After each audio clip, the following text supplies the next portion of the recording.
Recording. Good evening, everyone. Good evening, good evening.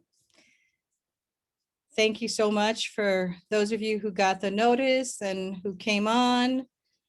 I appreciate it. I appreciate it. I appreciate it. All right. So let's get some stuff done first, and then we'll just get into the meat of this, right? Just like you see there in the description that I put out, this, I don't do any live or any video or anything unless I actually have something to say. And I have something to say right now. And it's really, so we're going to talk about a couple of things, just like what is Black liberation? What is going on? Why are we constantly being collaborators in our own destruction? And what can be done about that? I'm still looking for that 1%. You all know I say it all the time, that we can't unite with people who are asleep, people who can't, because of title, position within white supremacy and the profit over people system. They cannot do what I do. So, and I understand that.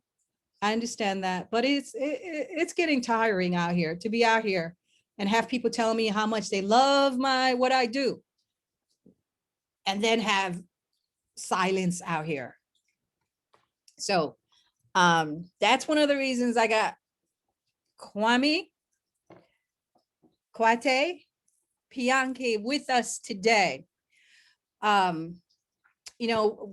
He's been a supporter of the Ézili Network for years.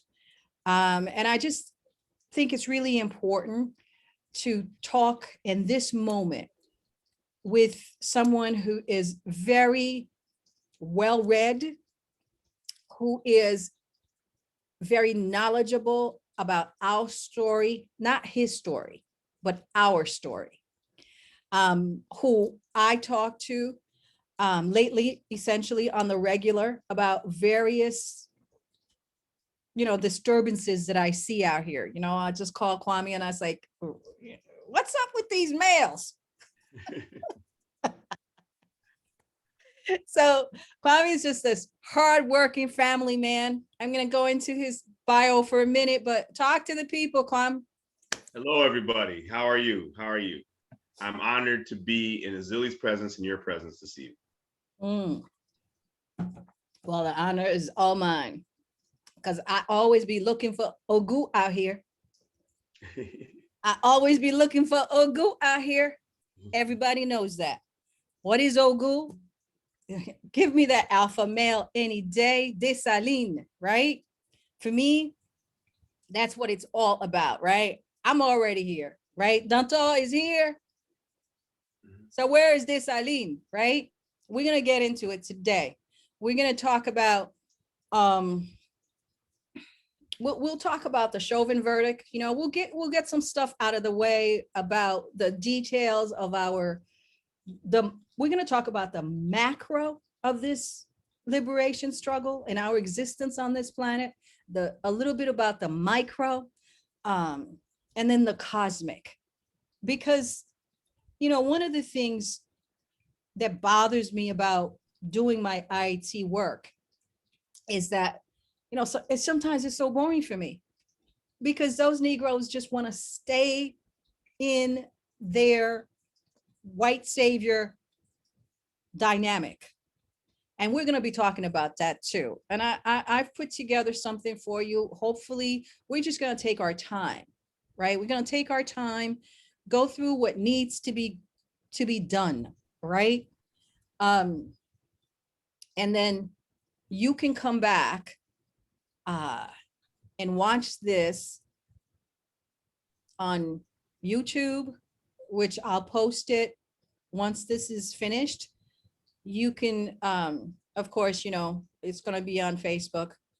But let's take care of some business. So here, so I say, let's talk about Black liberation, about the verdict, about the Biden-Harris duopoly, imperialism, the disdain, this culture that has been destroyed.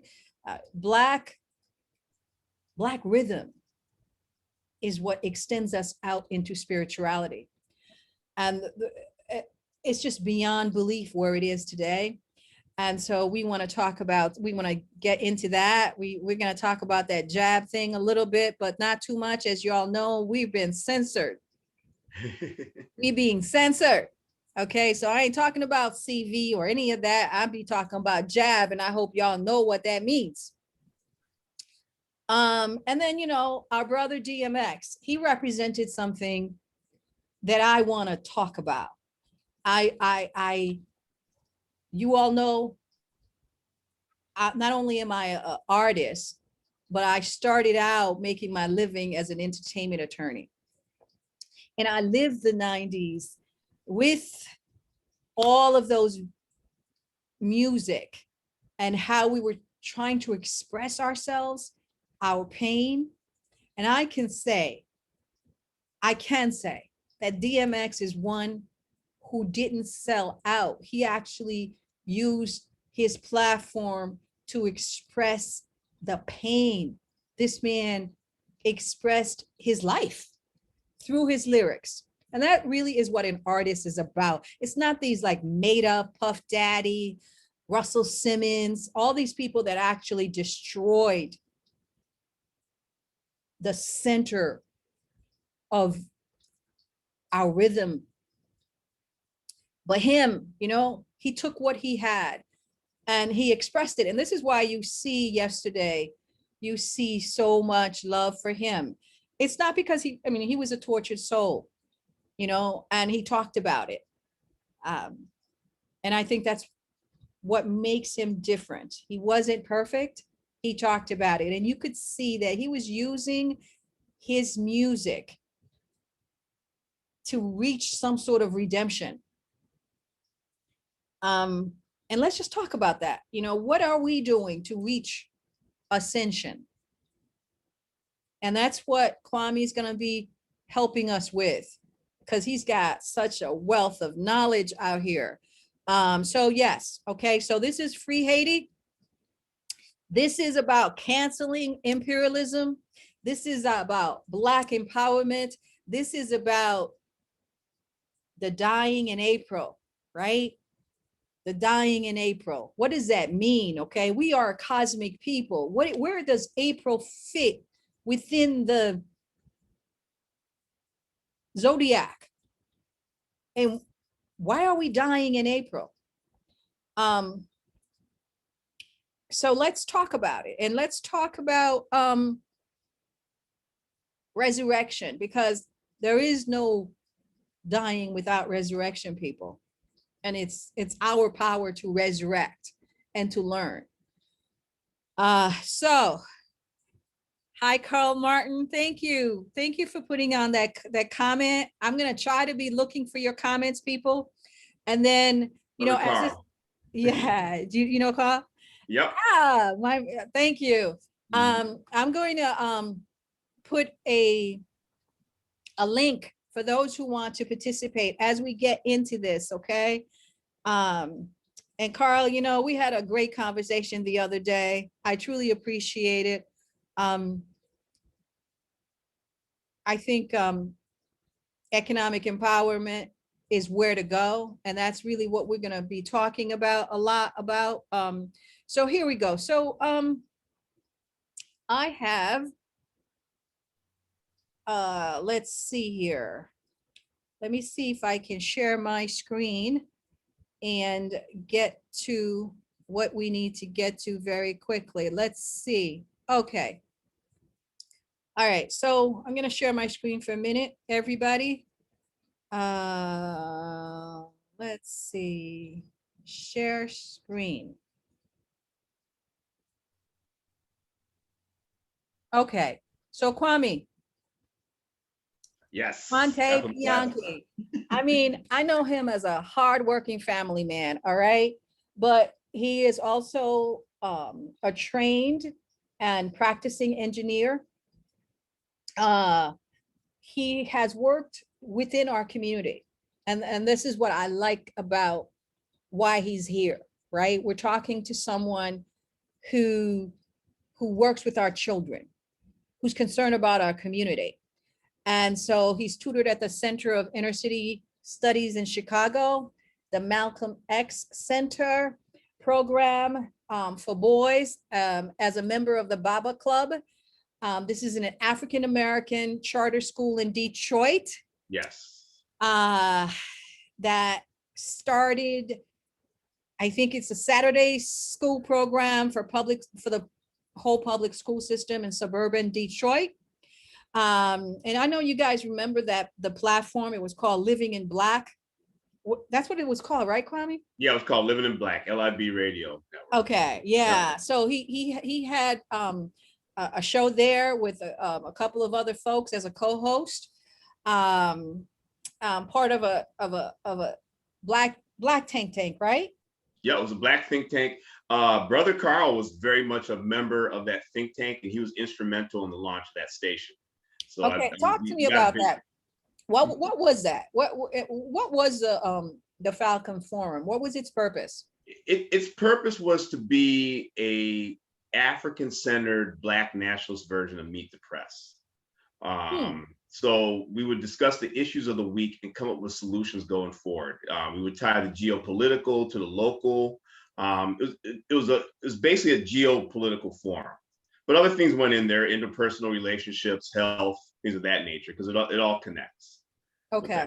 So Living in Black was started by Kidi Awadu. But I said, Brother Carl was very instrumental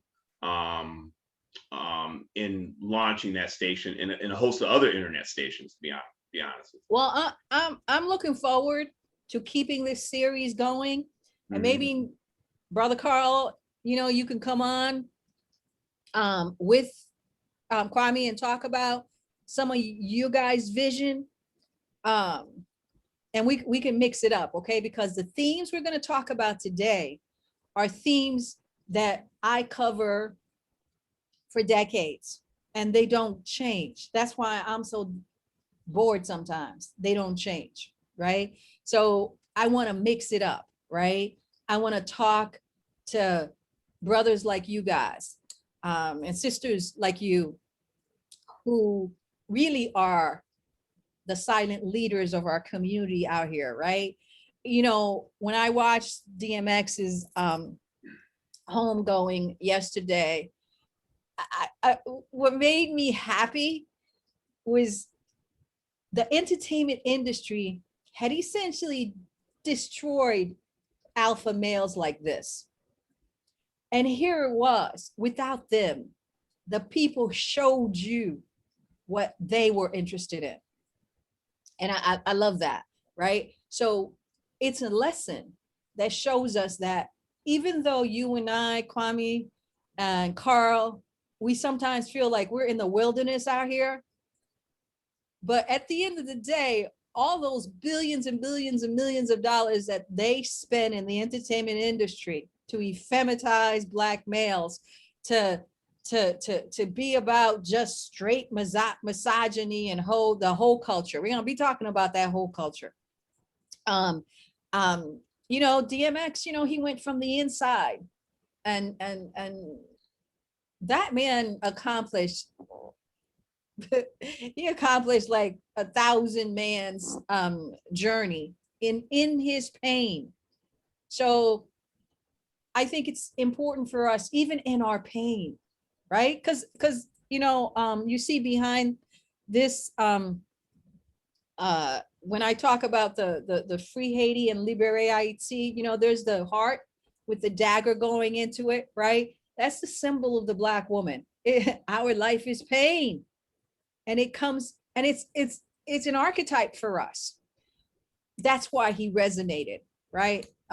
When you're disconnected, when the society is destroying your voice and your spirituality and your spirit, it's like having that dagger in your heart, and God knows, the ancestors knows, to pull that out In fight, you bleed. And he bled. So I just want to introduce to the Ézili Network a few men. And Kwame is going to be one of them. You're going to hear him.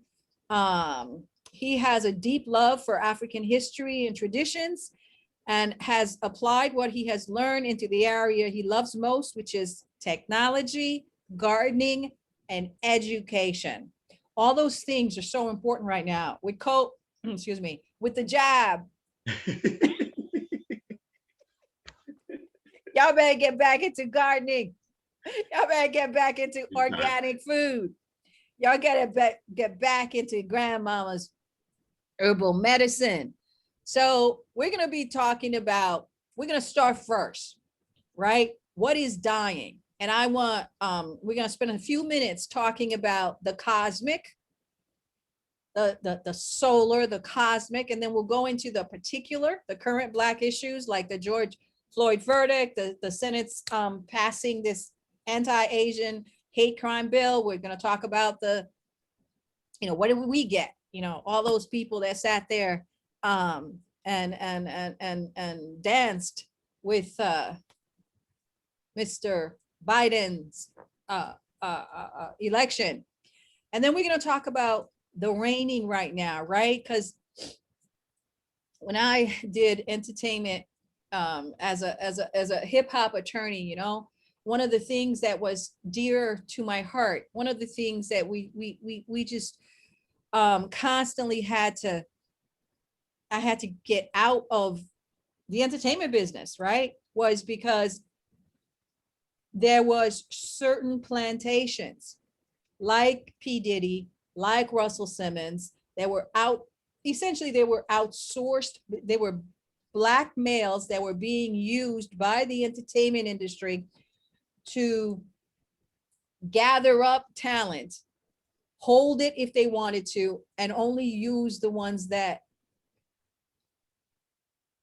mimic the message that they wanted, right? So that's why today we have this, this culture, supposedly, right? Not, so we're going to talk about, because April, right? April, how many has gone in April, right? You all know, right?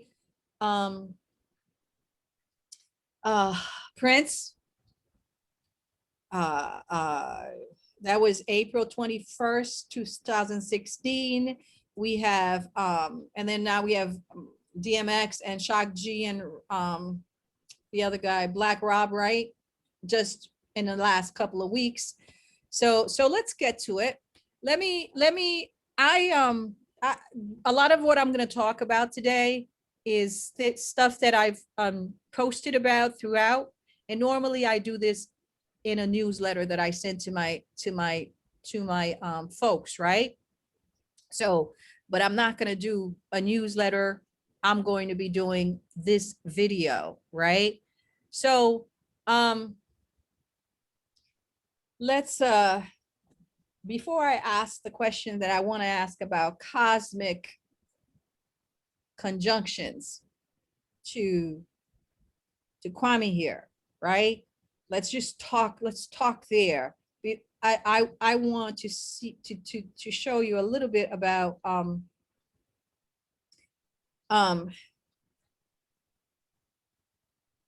I hope I can. Oops. Show you a little bit about, okay, the rain, right? I posted this on Facebook the other couple of days ago. It was, I hope you guys can see it. I'm gonna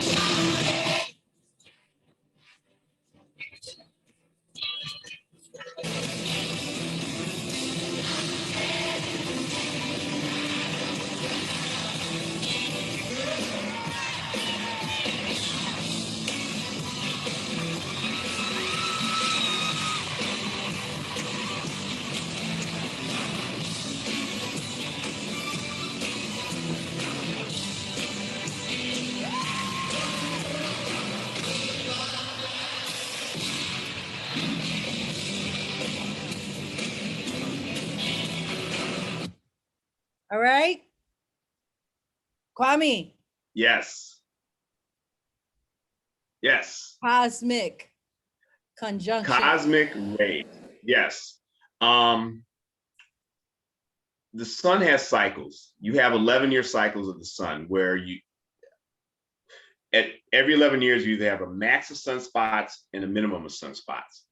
Within those, but greater than the 11-year cycle, you have 100-year cycles. And these are called grand minimums, right? And the real grand minimums occur every 400 years. So basically, when the sunspots are decreasing over a period of time, and this period of time might last 50 years, the weather has a tendency to be much colder in temperate zones.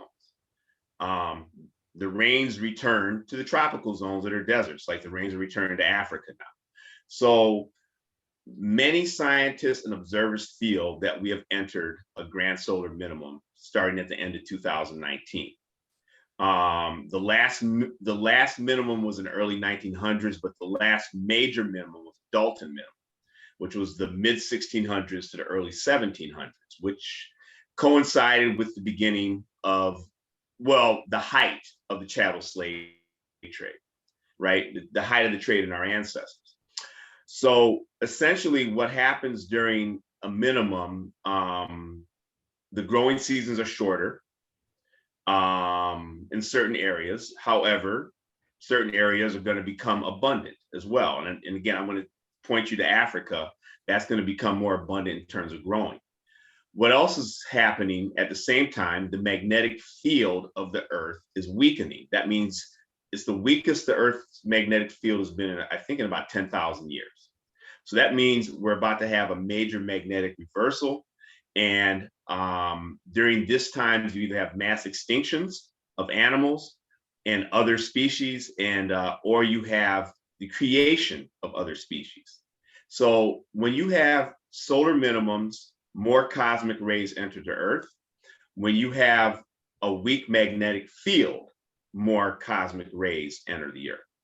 And I believe these rays can either lead to your destruction or they can lead to your ascension. There's much evidence that major pandemics occur when you have a large amount of cosmic rays coming in, but there's ways to protect yourself from that. So this is essentially where we are. The cosmic rays are non-ionizing radiation that are coming to hit you at this point. This is the era that we're in. And you mentioned something about doing the slave trade. yes, there was a sort of cosmic conjunction, cosmic rays. What do the you grand solar minimum, which they call the Maunder minimum, right? Okay, now what does that mean for us today, right? So we see the dying, right? We see the dying. We see those jabs. We see the Wuhan.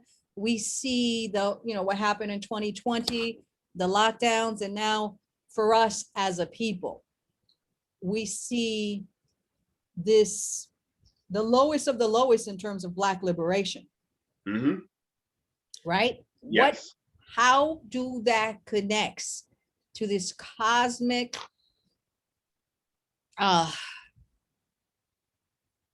change that's happening in the world? Well, I believe that during this grand solar minimum, we have hit rock bottom. And if we are in tune with the signals, we can begin our ascent to our rightful place on this planet.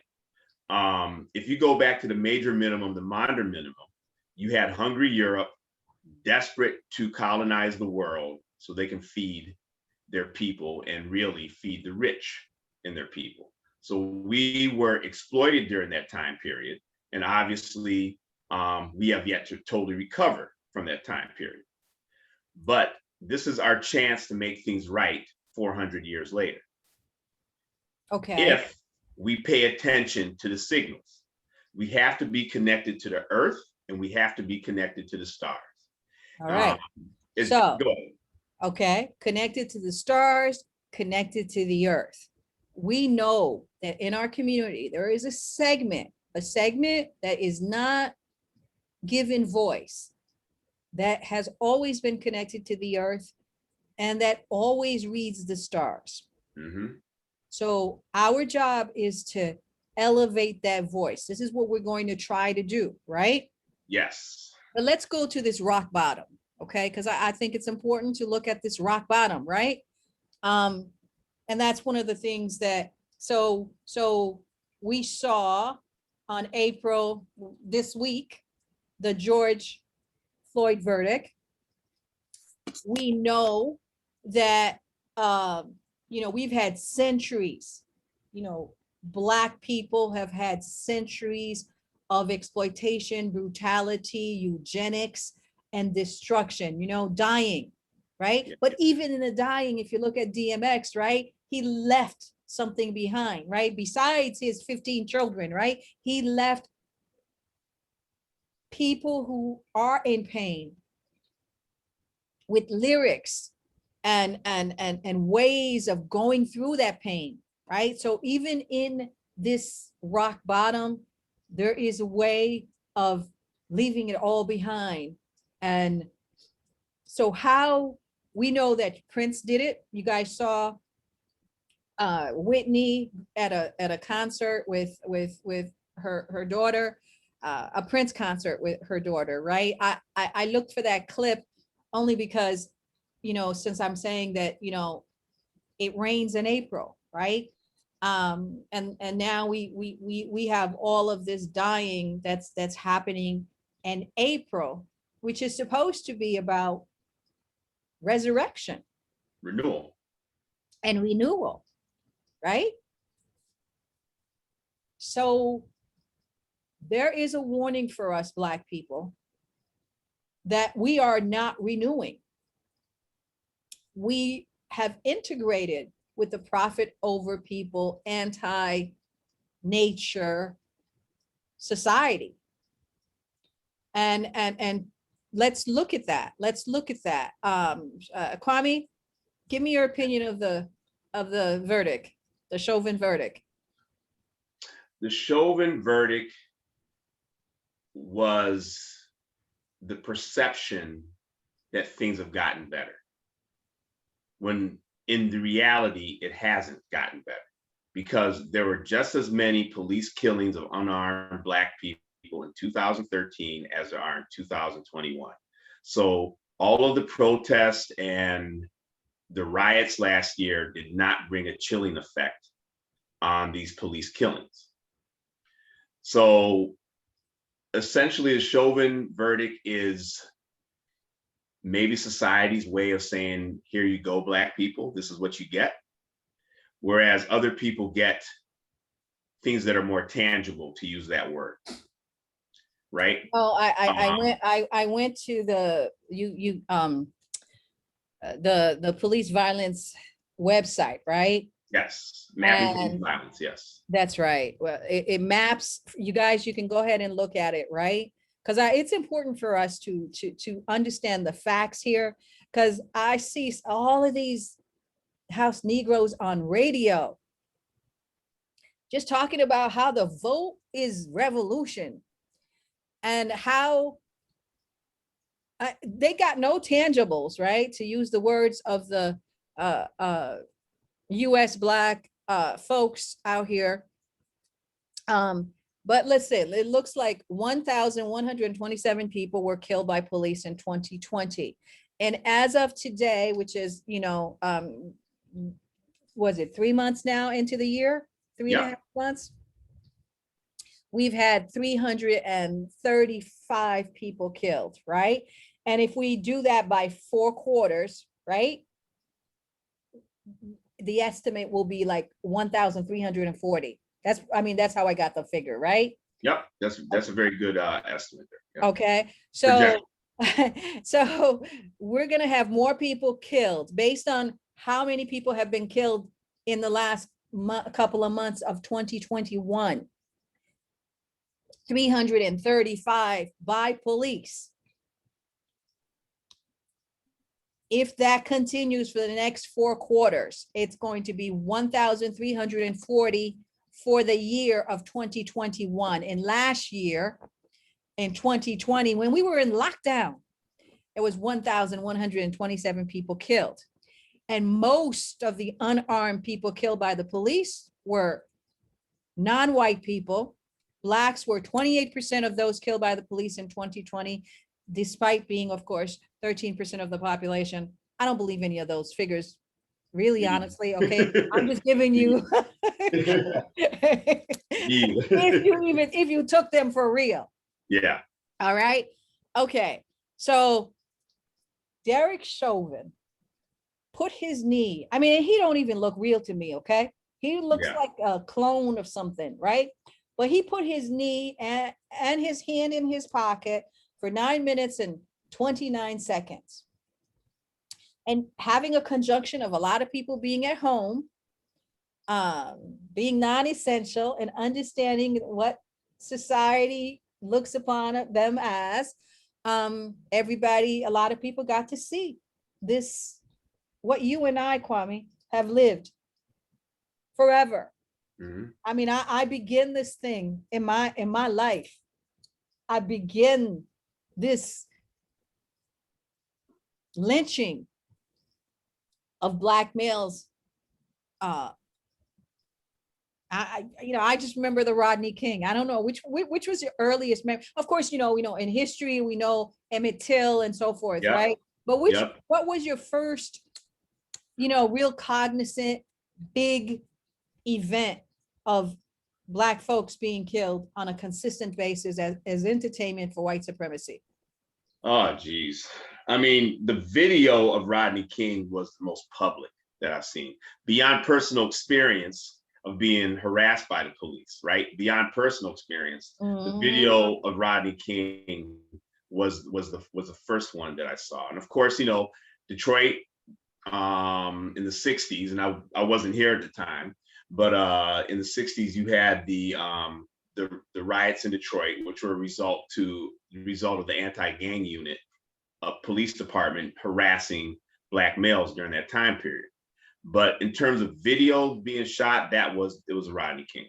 Mm-hmm.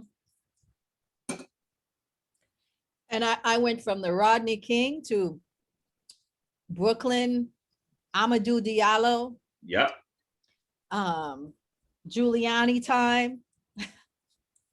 Oh my God. And the United States putting Haitians in Guantanamo Bay, where they put Al-Qaeda and terrorists, to going through two coups d'etats, to going to the imperialism in Haiti and the arming of death squads. And here we are. Nothing has changed. 47 years, Biden has been in office, and somehow Black people think he was going to change things for them. For me, the most relevant picture, it's very ironic. It really, truly is essentially ironic. Is this one? I don't know if you guys can see that. Biden kneels making false promises to get Blacks and Haitian vote. He essentially told Blacks that this is in what do you call that? This is in Little Haiti. So on October 5th, doing his campaign, he went to Little Haiti and he told Haitians that I'm gonna do better than Trump. All right. And you all know I've posted this already. For those who are on my newsletter, go to the Free Haiti movement if you need to find it. But essentially, there is information out here that says that in the few months that Biden has been in office, he's deported more Haitians than Trump did in an entire year. But he made this treatment. He was going to treat Black folks from Haiti better than what Trump, who said that Haiti was and other African nations were, I won't even use his word, but leapholes, right? So he said he was going to do better, right? Now, I didn't believe him. And Black people essentially wanted to fight with me because, you know, they were just so into the white savior articulation of what white America is about. Could you talk to me a little bit about what white savior articulation of America is about? Like, what do they sell us? They sell us validation. So, and validation to us is a couple of nice words, a pat on the back, while they're taking the coins out of your pocket. And so we so beg for white validation, we will give up our assets to do that. And I'll give an example. Black Wall Street in Tulsa, Oklahoma was bombed, as we all know. What they don't teach us in the history books is that Black Wall Street rebuilt after that in Tulsa, stronger than before. So what killed Black Wall Street in the 1960s? Integration. Mm-hmm. So it was our desire to be validated, to even use another subject. Look at the Negro Leagues in baseball. We owned most of the teams. You know, there was some white ownership of a couple teams, but we owned most of the teams. The economic activity resulting from the Negro Leagues resulted in Black hotels, Black bus companies, Black restaurants, Black nightclubs, all those sort of things. So with the decline of the Negro Leagues, the hotels went away. The concert halls went away. So we traded a few millionaires for the wealth of the Black community just so society can validate us.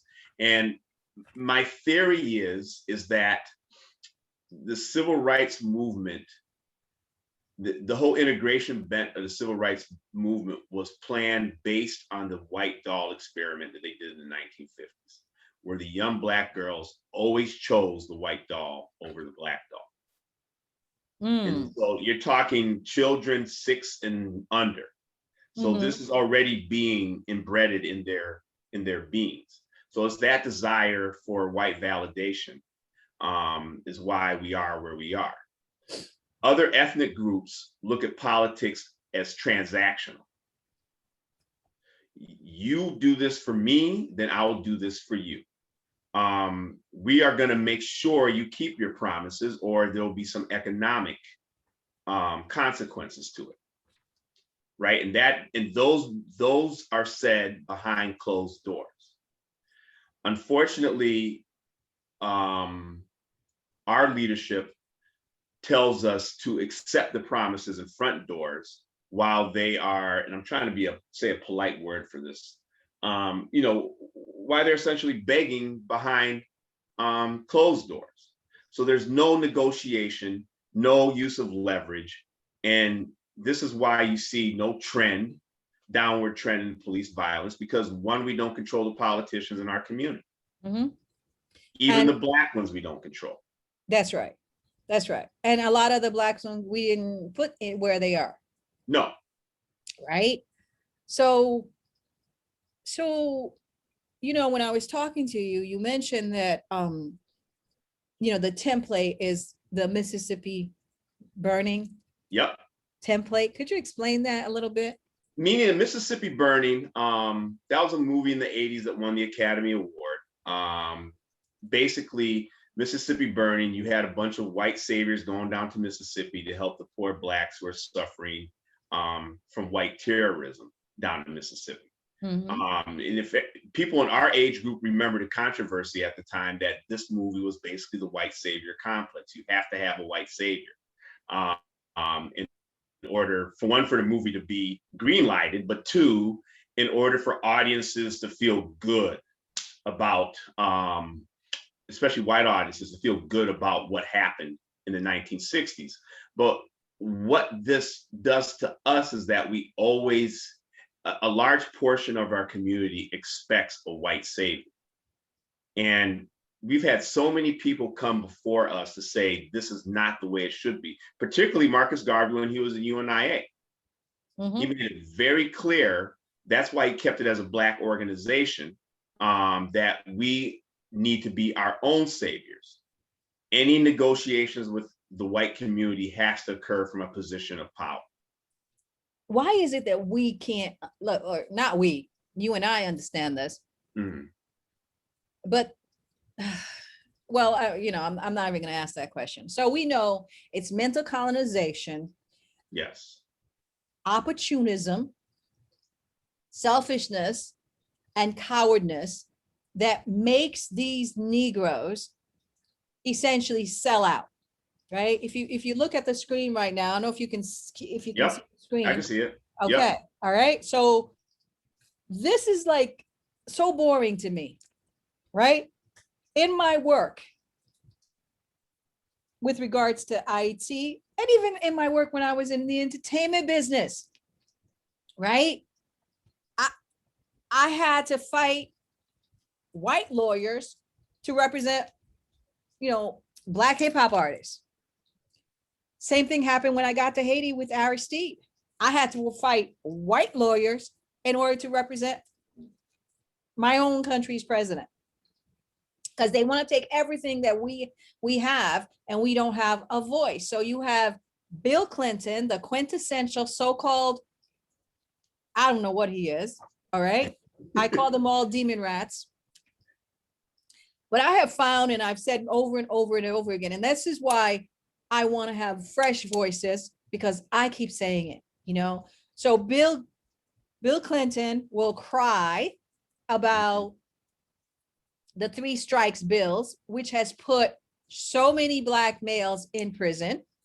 He will cry about destroying the food sovereignty of Haiti, right? With their profit over people, subsidies to corporation, welfare to corporation, culture.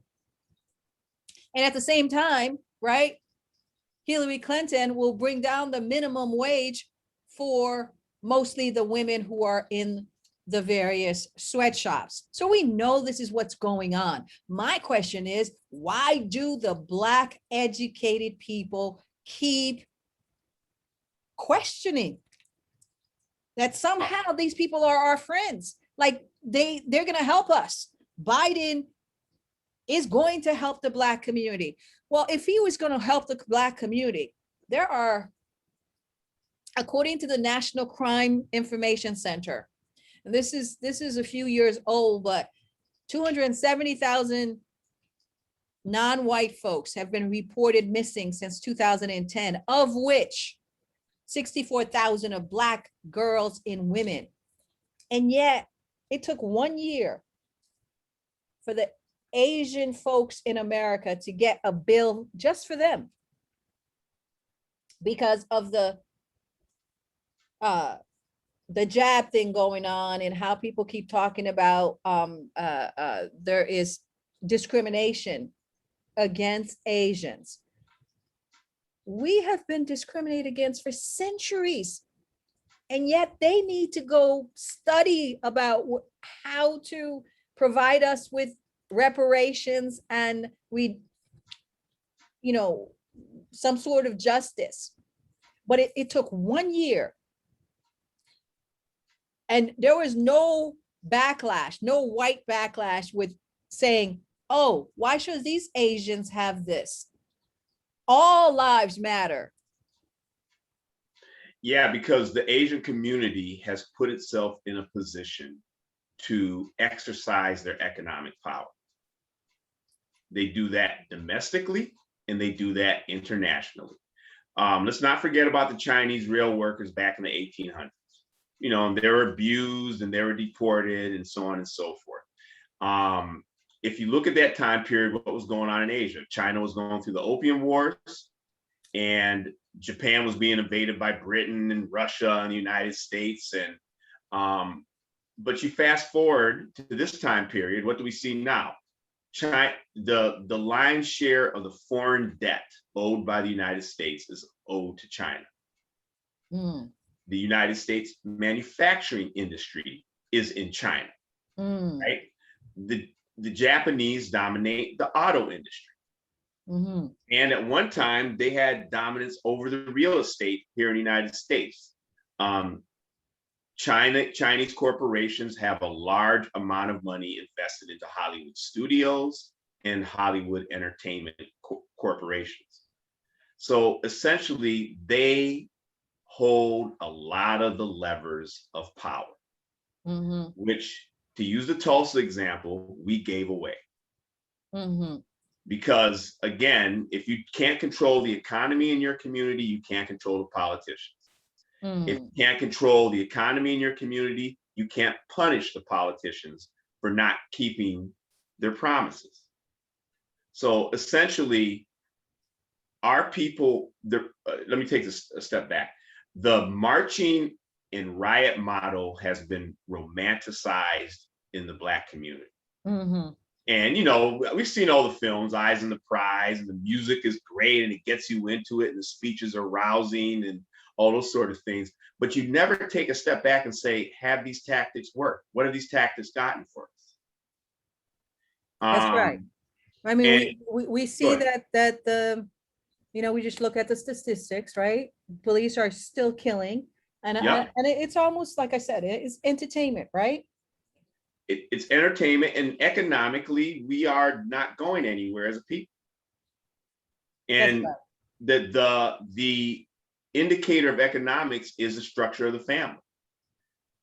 There's a direct correlation between the employability of Black men and whether Black men are in the home. And I refer to a study that was done in Chicago in the early 90s. They looked at a neighborhood in the South Side, and that neighborhood was dependent on the steel mills in Gary, Indiana. So back in the 70s or 60s, when the steel mills were rolling, 75% of the men in that community were employed at those steel mills. And you had a 75% employment rate. So 75% of those men, if you look at the homes, 75% of the homes had fathers full-time in the homes. Well, when the steel mills laid off and the steel industry shifted to Asia, at U.S. corporate insistence, it wound up. That was like in the 80s, right? Or in the 80s, yeah, starting in the mid 70s when the steel industry fell apart. Same thing happened in Hayti. Yep, you only had 25% of the men in that community employed, and guess what percentage number you had full time in the home as fathers and husbands? 25%. There's a direct correlation. That's why economics is so important. So the chaos you see in our community is a result of us not being able to control the economies of our community. Now, why is it that we seem to think, because there's like with Haiti men, it's like a sickness. They all want to be president. And they don't see that you got to own the economy first. Right? You just talked about it, right? And it's the same thing in America. They all want to have a position, a political position, but they have no economy to back up this position. And then when they get into these positions, the people who own the economy buy them and their vote. Yes. And this is repeated over and over and over again. I give you the example. Just recently, I was talking to someone who, Haiti is under dictatorship right now, right? And it took them a long time to be able to do it. And it was done because, at the earthquake, right? We were not able to fight them back, right? So they put in these effeminate men in pink. This is what the demon rats are about. They use gender and sex and have weaponized it. I mean, sex has always been used by the colonists, the Jesuits, the Catholic Church, who everybody knows, is just a murderous institution. They've killed 80 million people doing the Inquisition, right? And let's not even talk about Germany, right? A Catholic country, and this destruction of the Jewish people there. But you don't really put that together, right? Because it's all about Hitler, right? Nobody talks about what Hitler's religion was. That's true. So that narrative they control the narrative, right?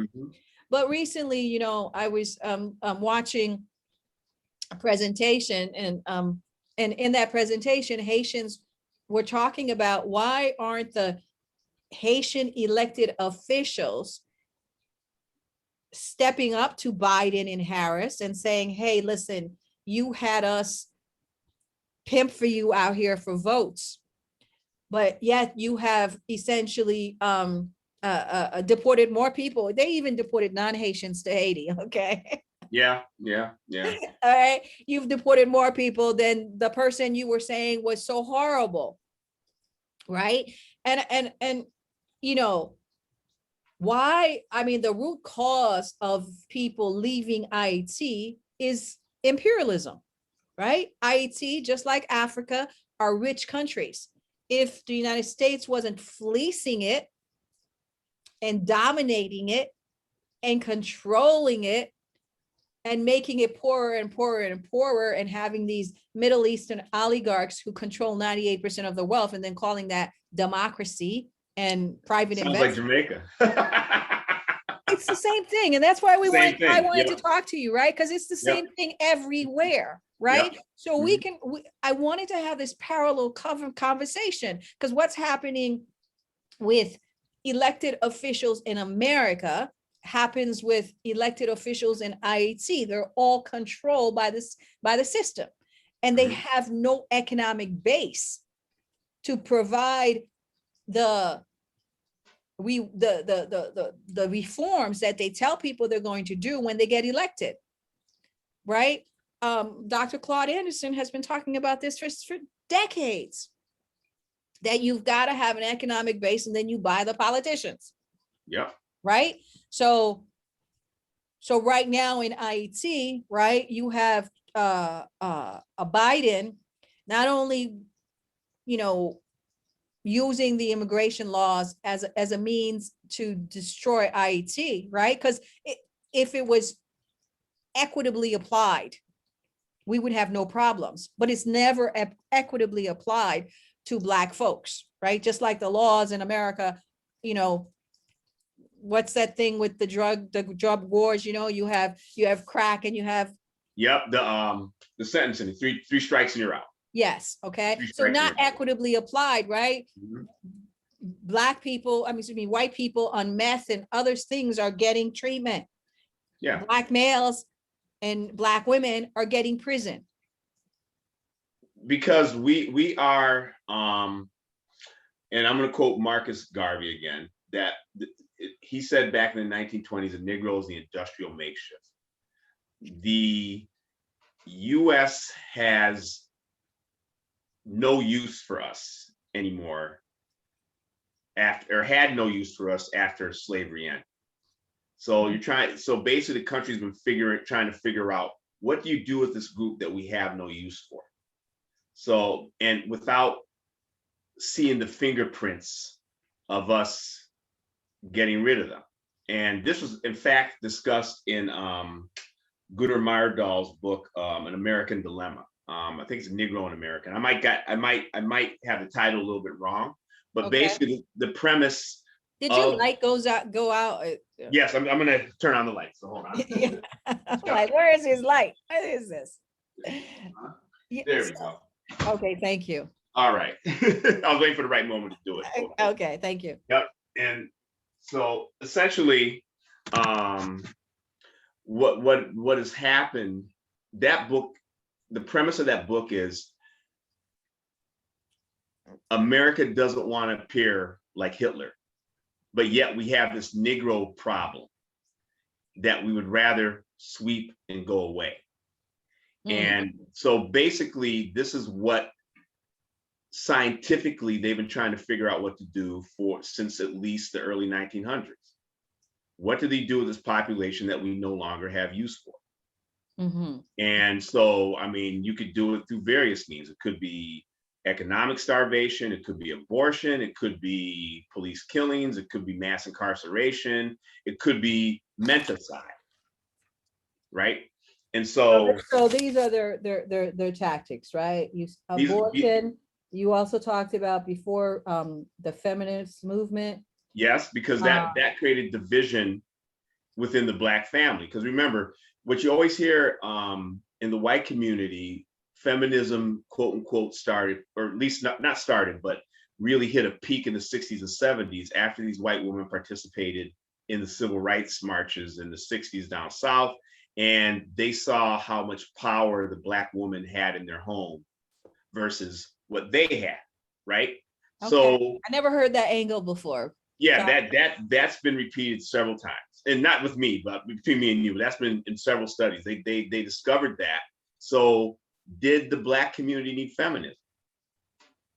And Well, it's not just I know we don't, but yeah. but yeah, you know, for me, whenever whenever someone talks about feminism to me, it's always about sex.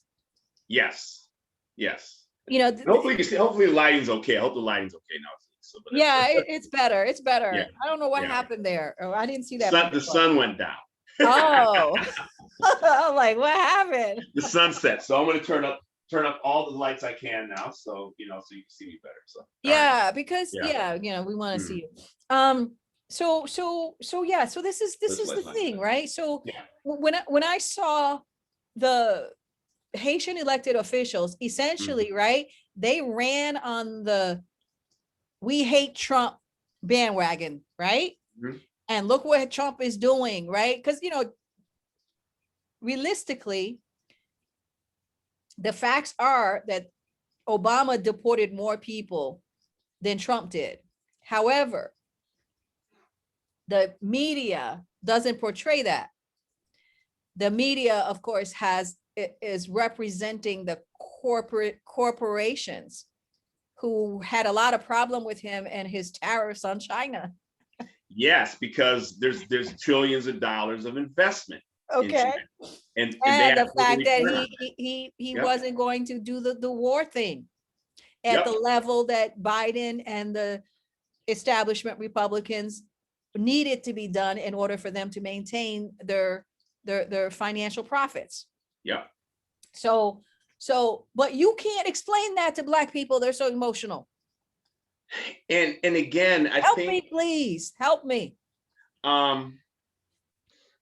If you go back to that book written in the early 2000s called Disaster Capitalism, I think Naomi Wolf wrote the book. Like, there's a disaster like Katrina, and because the people have been beaten down so much, you bring in somebody that appears to be a savior that has a worse program than before a disaster like Katrina, or a disaster like the earthquake in Haiti, or name the disaster, right? Right.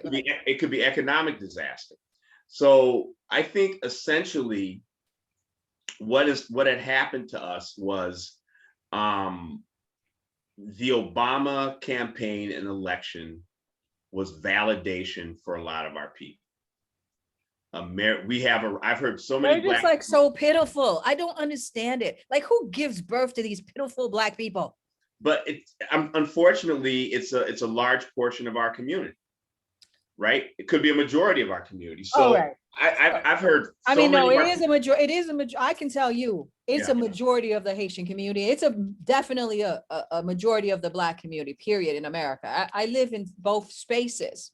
Yes, and I was yelled at in 2008 for saying, "What are we getting out of this? Do you see who his advisors are? Are we going to be getting something of substance out of Obama, right? We need to have some leverage." And let him get in and he'll do right by us. I said, no, he won't do right by us because we have no leverage over him, right? And so said, so done. So, but that being said, because we felt validated for that 8-year period. Then comes Trump with his rhetoric, and suddenly the validation goes away. And we feel extremely hurt. So you've taken people, it's like a drug. You've taken people from a high and dropped them right down to a low. And it's easier you're in a very fragile emotional state.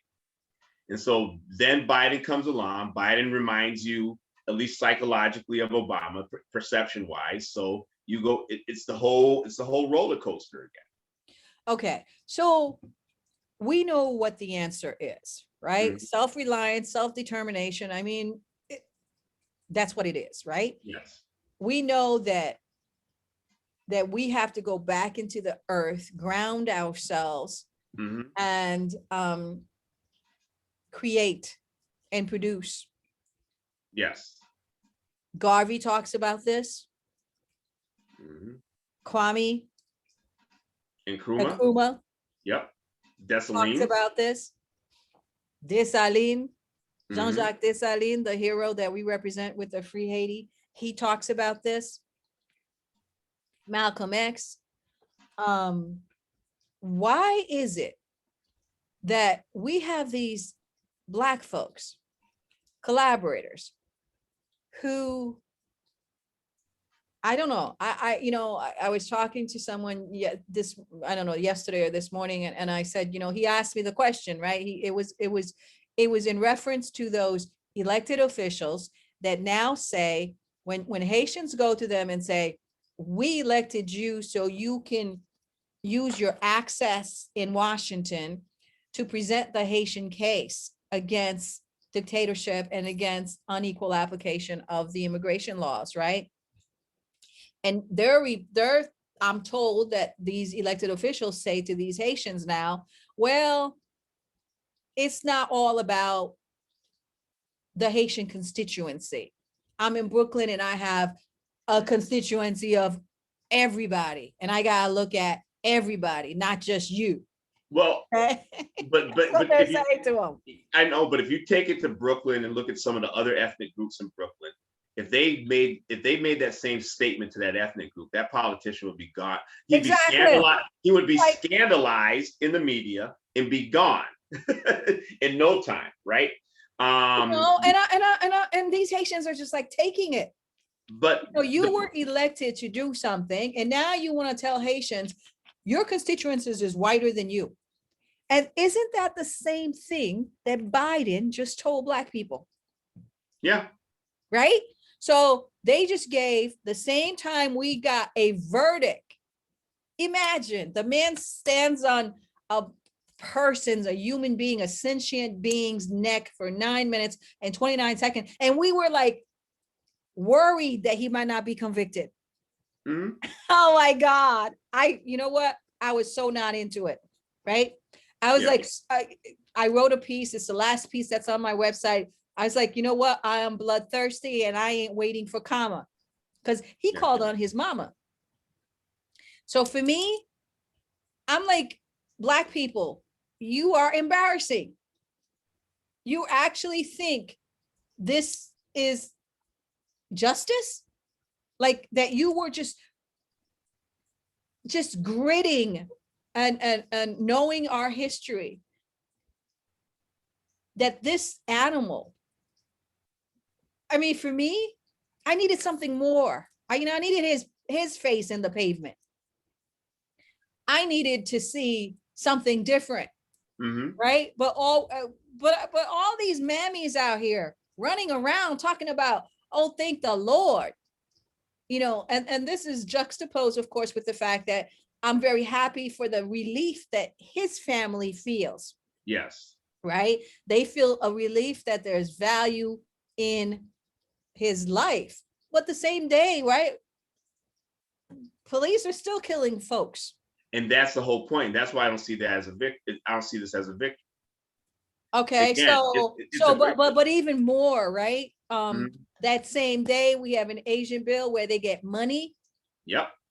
Where they get attention about their own problems, and yes, they have real problems, right? There are some white supremacists out here killing them, right? Because when white terror feels vulnerable, it goes kills. That's what it does. That's what it does. But it has a history of killing. But did you see any marches from the Asian community? No. Did you see any riots from the Asian community? All they try to do is change the propaganda to demonize Black people and say it was Black people that were killing Asians. Exactly. Are you serious? So what pressure was brought to bear to bring out that campaign? Tell me, please. Well, it was done behind closed doors, so I can only assume. Everything was done behind closed doors. But the sickness of it for me, did you see in 2020 the Black women that they were throwing out of windows in China? I saw that. The black people that they were not giving health care to, that they And were blaming for COVID. but did the African countries say you're not going to get our raw materials anymore? No, we're shameful. So again, No, the African countries are opening up their bellies and allowing China to just come in. And so had an African ambassador come in, or African president said, okay, no more molybdenum, no more copper, no more whatever. You pick the raw material. You're not getting it to run your factories. The black people in China would have been treated like kings and queens. So globally, we know. Just Google it. How many black people were denied medical aid in China, in Japan, worldwide during COVID? Yes. Okay. But yet it's about America did not have to do a 30-year study to provide some relief to Asians who were affected by this society. And they were affected. I know that. We all know that. Yes. And we know pain is pain, and we don't want to see anybody have pain, but it is very, very minimizing for us when we look and we have to constantly be explaining our pain to people and why we deserve to have some justice. Yeah, but others just, as you said, it's about economics, right? It's about economic power. And I will give you an example that Amy Jakes Garvey wrote back in the early 60s, in the book Garvey and Garveyism. And she gave an example. She said, for instance, pick any block in a big city, right? If a black person were discriminated against at the establishment, you would have a march, you would have protests, all sort of things, but nothing would change. And then she contrasted that to another ethnic group. And she says this ethnic group would come in, buy all the buildings on the block, and that person that discriminated against them would never be allowed to shop at their establishment, or they would raise the prices so high that they would get the money back 5 or 7 times over. So I think in our community, ego supersedes substance. Explain that to me. Give me some examples. Meaning that we have to be in front of a camera. And I'm saying this ironically, I'm in front of a camera. I don't like to be in front of one, but we have to be in front of a camera. Yeah, but we don't have any position here. Okay. I don't have any position except the one I created. No. But what I'm trying to say is that when we had the power to exercise economic leverage, we did not do it. Right. No, because we feel that we have to be next to white people. That and we don't understand. And also, again, I go back to the whole model of the marching speaker model, where we have to be seen on camera. And, Gil Scott-Heron gave us a very good message back in the early 70s, which we still fail to listen to. The revolution will not be televised. That, it's the hard work of building an economy, building a culture, being able to defend your economy and culture. That is hard work, and it's not upfront work. It's not in front of the camera work. That is behind the scenes work. Okay. That needs to be done. So we know from all of our previous revolutionaries, right? From Jean-Jacques Dessalines to Garvey, to X, to me, Dr. Claude Anderson, that economic development is war.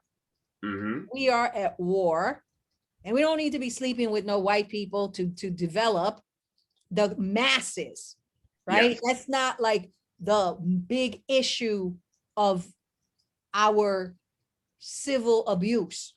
But that's what the demon rats make it. They make the lateral issues the primary issues, right? So for instance, the root cause of violence in Haiti is the poverty, the inequality, and the deliberate policy to bring in drugs and guns and give it to men who have no jobs. Sounds like Jamaica. Sounds like United States and Baltimore. Yep. Okay.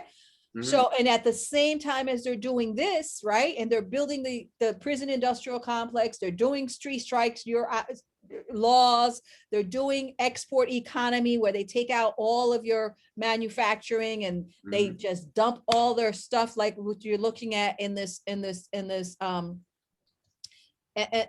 slide, right? Yes. You know, the Haitian women are the backbone of the economy, as they are all over Africa. But yet America and the Clintons and the Bushes will dump American rice into Haiti so that the rice that's cultivated by the Haitian farmer is going to be more expensive because it's not being subsidized, right? They give corporate welfare and then they tell you to come up by your bootstraps, right? So we know this stuff. And then, you know, Clinton will come along, he'll apologize for destroying this. I don't understand Black people, right? We had the Tuskegee experiment. We had them giving us syphilis for 40 years. And yet they're taking the jab like it's nothing. What is wrong with us? Again, I think it goes back to critical thinking in the Black community. We don't have discussions in our homes where you're asking questions. If somebody offers an opinion, you have to ask questions. How did you develop that opinion? Why do you think that way? What's the basis and history for that? And we don't have those discussions in our homes. We don't have those discussions with our children. There's not enough critical dialogue within the Black community. And there's also and frankly speaking, we've become an ahistorical people. And when I say that, we don't understand the big picture of where everything fits in, right? And we discussed this yesterday, but one of the examples I'll give is, why was the US government open from the mid-50s to about the late 60s to a certain modicum of Black progress? Why was that? Well, that's because the African countries were, quote unquote, liberated during that time period, and the US was afraid that they would go over to the Soviet Union or China as clients. And the US would have lost access to a lot of materials as a result. So during that time period, and this is in their own documents, there's a book called Cold War Civil Rights. During that time period, they said that we have to appear to be appeasing Black Americans so we can maintain some sort of good relationship with these newly rising African countries. Now, you fast forward to the mid-70s, and Nkrumah was exiled and died in Hungary, right? Even though he lived in Guinea-Conakry for a while after he was deposed. You had Sekou Touré, who died in Cleveland of cancer. You had Patrice Lumumba. You have Modibo Keita in Mali. You have, Amilcar Cabral. You go down the whole list, right? All this great leadership was assassinated or exiled. And then in the mid-70s, the US weaponized the IMF to punish countries that weren't cooperating. And the first example I had in my mind is what happened to Jamaica in the 70s under Michael Mann, when they decided to punish Jamaica for taking certain degree of leadership when it came to the Southern African countries in the apartheid, not just in South Africa, but in Angola and Mozambique and things of that nature. They felt politically embarrassed. So as a result, now you have compliant leadership because your country won't get loans from the IMF or get loans from the World Bank. And so they have to undergo IMF restructuring, and basically the leadership class is there to make sure the populace likes the poison of the restructuring. That's right. That's right. And I've worked with CARICOM, and those Negroes are, you know. I know. The first time I was in the presence of CARICOM and they all like started drinking the tea and hailing the Queen, I was just, wow.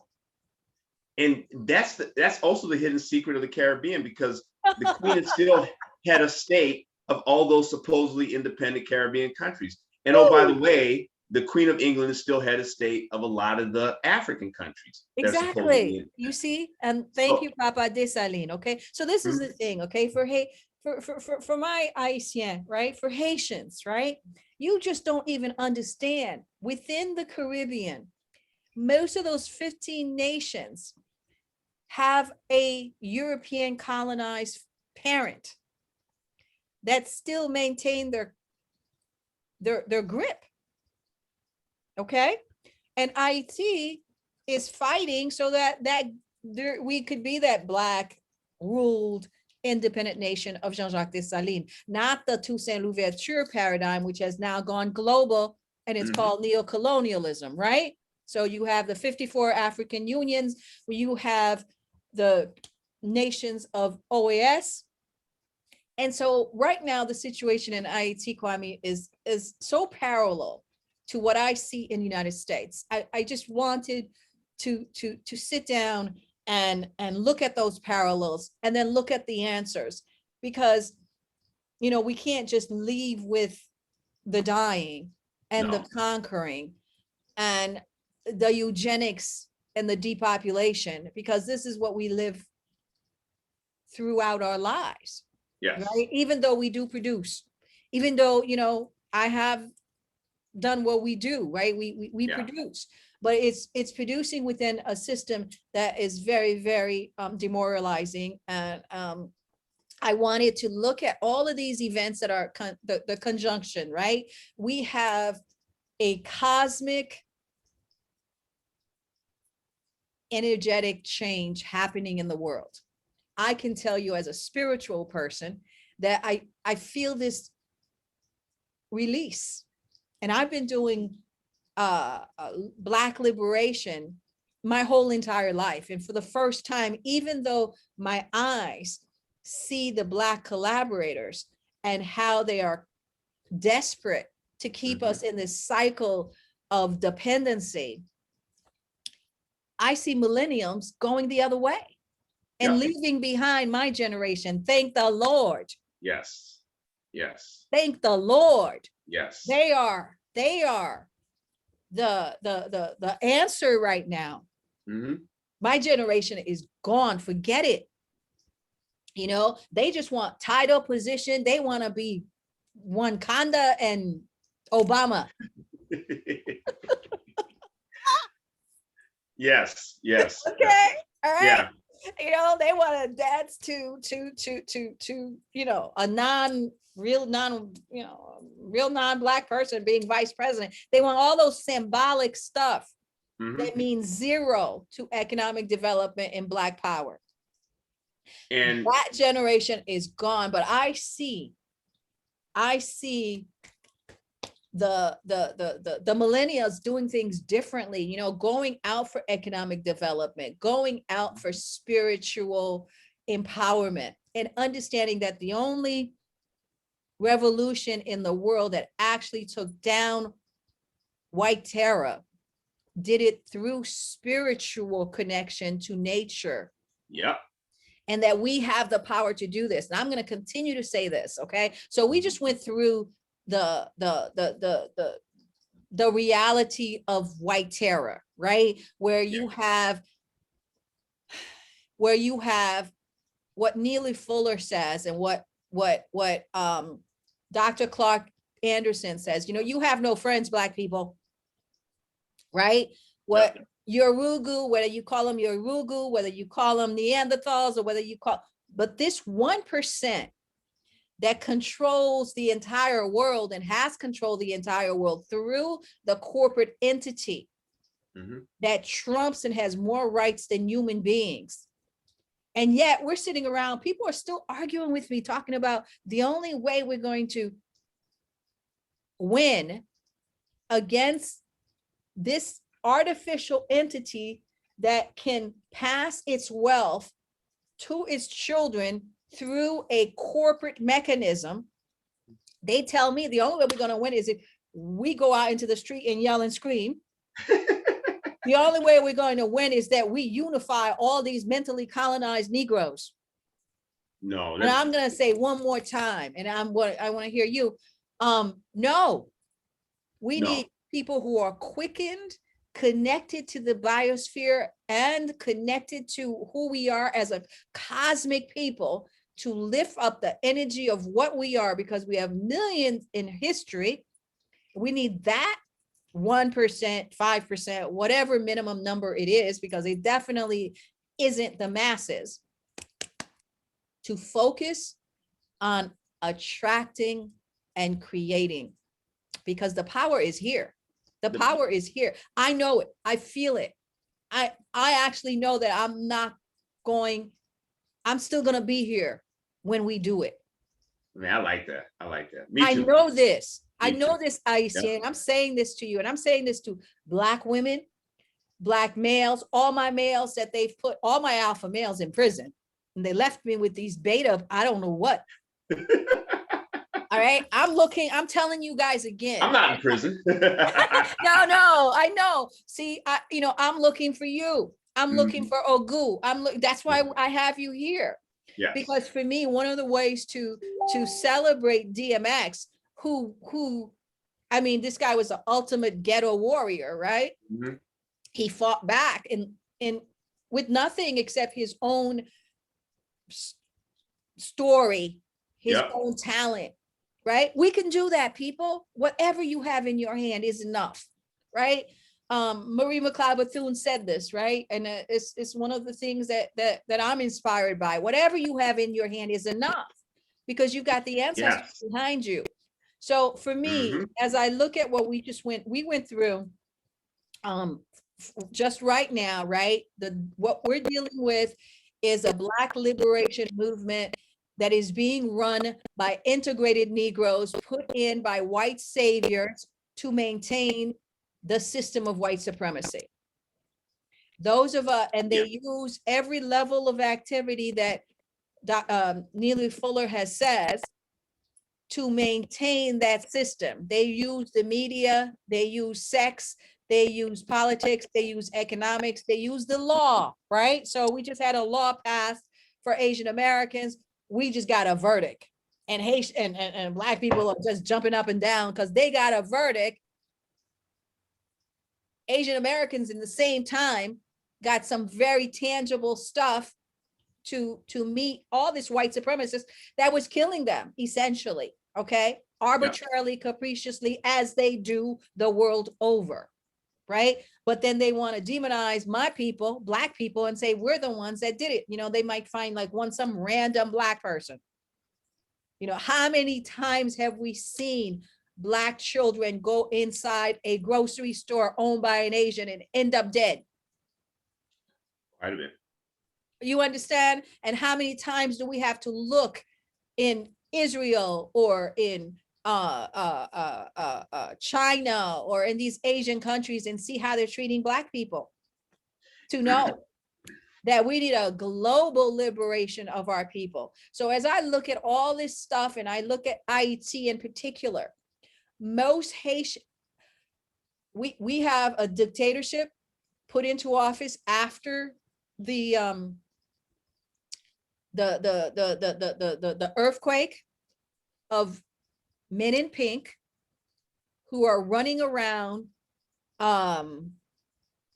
being financed by global oligarchs to maintain the oppression of the people so that the United States could continue, because the US embassy in Haiti, I always say, is a military base between Cuba and Venezuela. That's what it is. It's a military base. They don't care what happens to you. So they will continue to put in these guns.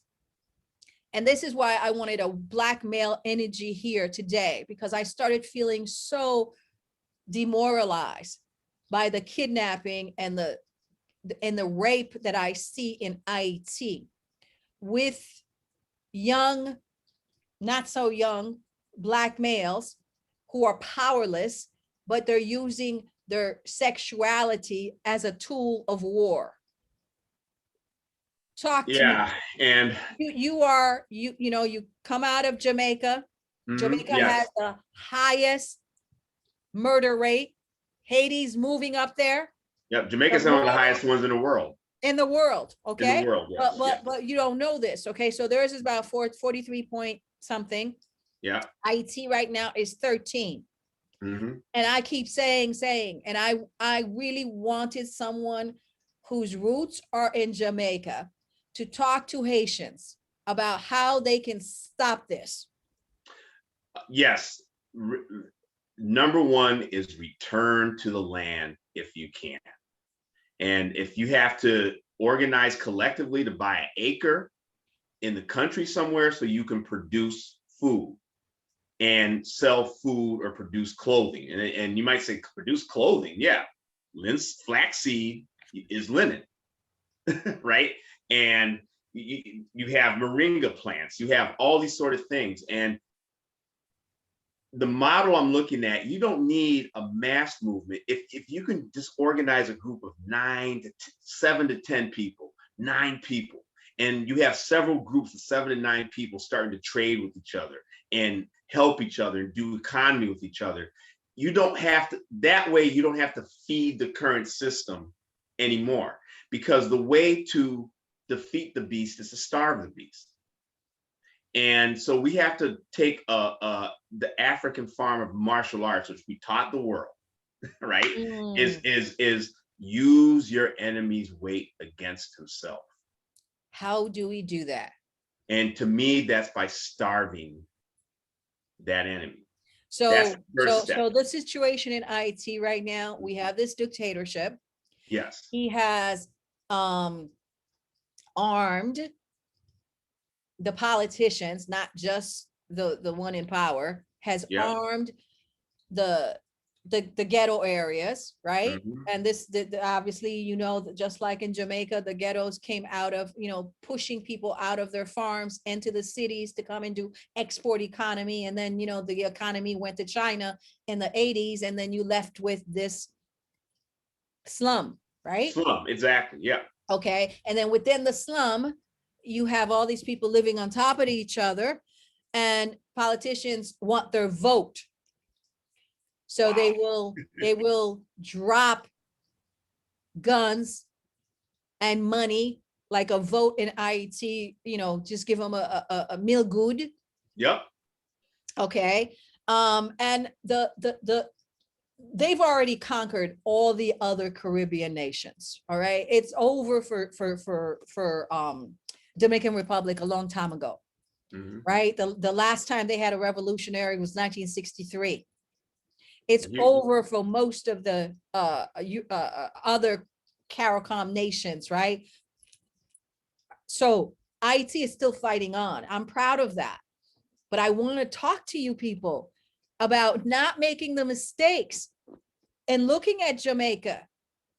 And that's why I brought Kwame here, because so the answers are not like hard. They're very simple. Like, yeah, because like if you look at Jamaica, the center of Jamaica is empty. Jamaica is supposedly 3 million people, right? And you have about 1.5 million living in Kingston. You have how many hundreds of thousands living in Montego Bay? So basically, if you drive through the middle of the country, it's empty. You have this fertile land that is empty. The food that people buy in the supermarkets are America's discards, and Canada's discards, and Japan's discards, China's discards, Israel's discards. That's the food that people buy in the supermarket. And then it's created a culture where young people don't want to farm. The average age of the farmer in Jamaica is 70 years old, 70, right? So I got into this discussion the other day where this person was complaining about, you know, the reason you have so much violence in Jamaica, particularly against women, is because of the economic frustration of the men, and we need to do something about it. I said, yes, okay, let's do something about it. Let's organize a fund so we can buy land to move people out of these ghetto areas so they can start farming for themselves. No, we have to get the government to do it. I said the government is not going to do it. The fact is, you have to create a parallel government by helping people become self-sufficient. Because out of that land comes industry. Out of that industry comes commerce, and you're not dependent on a politician. You don't. The politician doesn't have to buy your vote, and the politician doesn't have to use a gangster to intimidate you into buying your vote, or the gangster intimidates your family into selling your daughter to him. Right? This is going to be Haiti's future unless people somehow return. If people don't return to the land and don't develop a self-sufficient economy outside of that political system. That's right. And again, it doesn't have to be a mass. You don't need an organization of 100,000 people. If it's 4 or 5 people working together and those 4 or 5 people start succeeding, everybody loves a winner. Hey, let's try this. And so it's basically that radical inch of progressing. That's right. To me, that's what needs to be done. And that's the message in the Black community here with the change. Exactly. And that's why I want to have this conversation, because it's the same thing here. We need to return to the land. We need to return to the land. We got to stop eating their diabetes inducing foods. Understand that we're going to be the most stressed out people in the world. And because of the trauma of living under the constant death.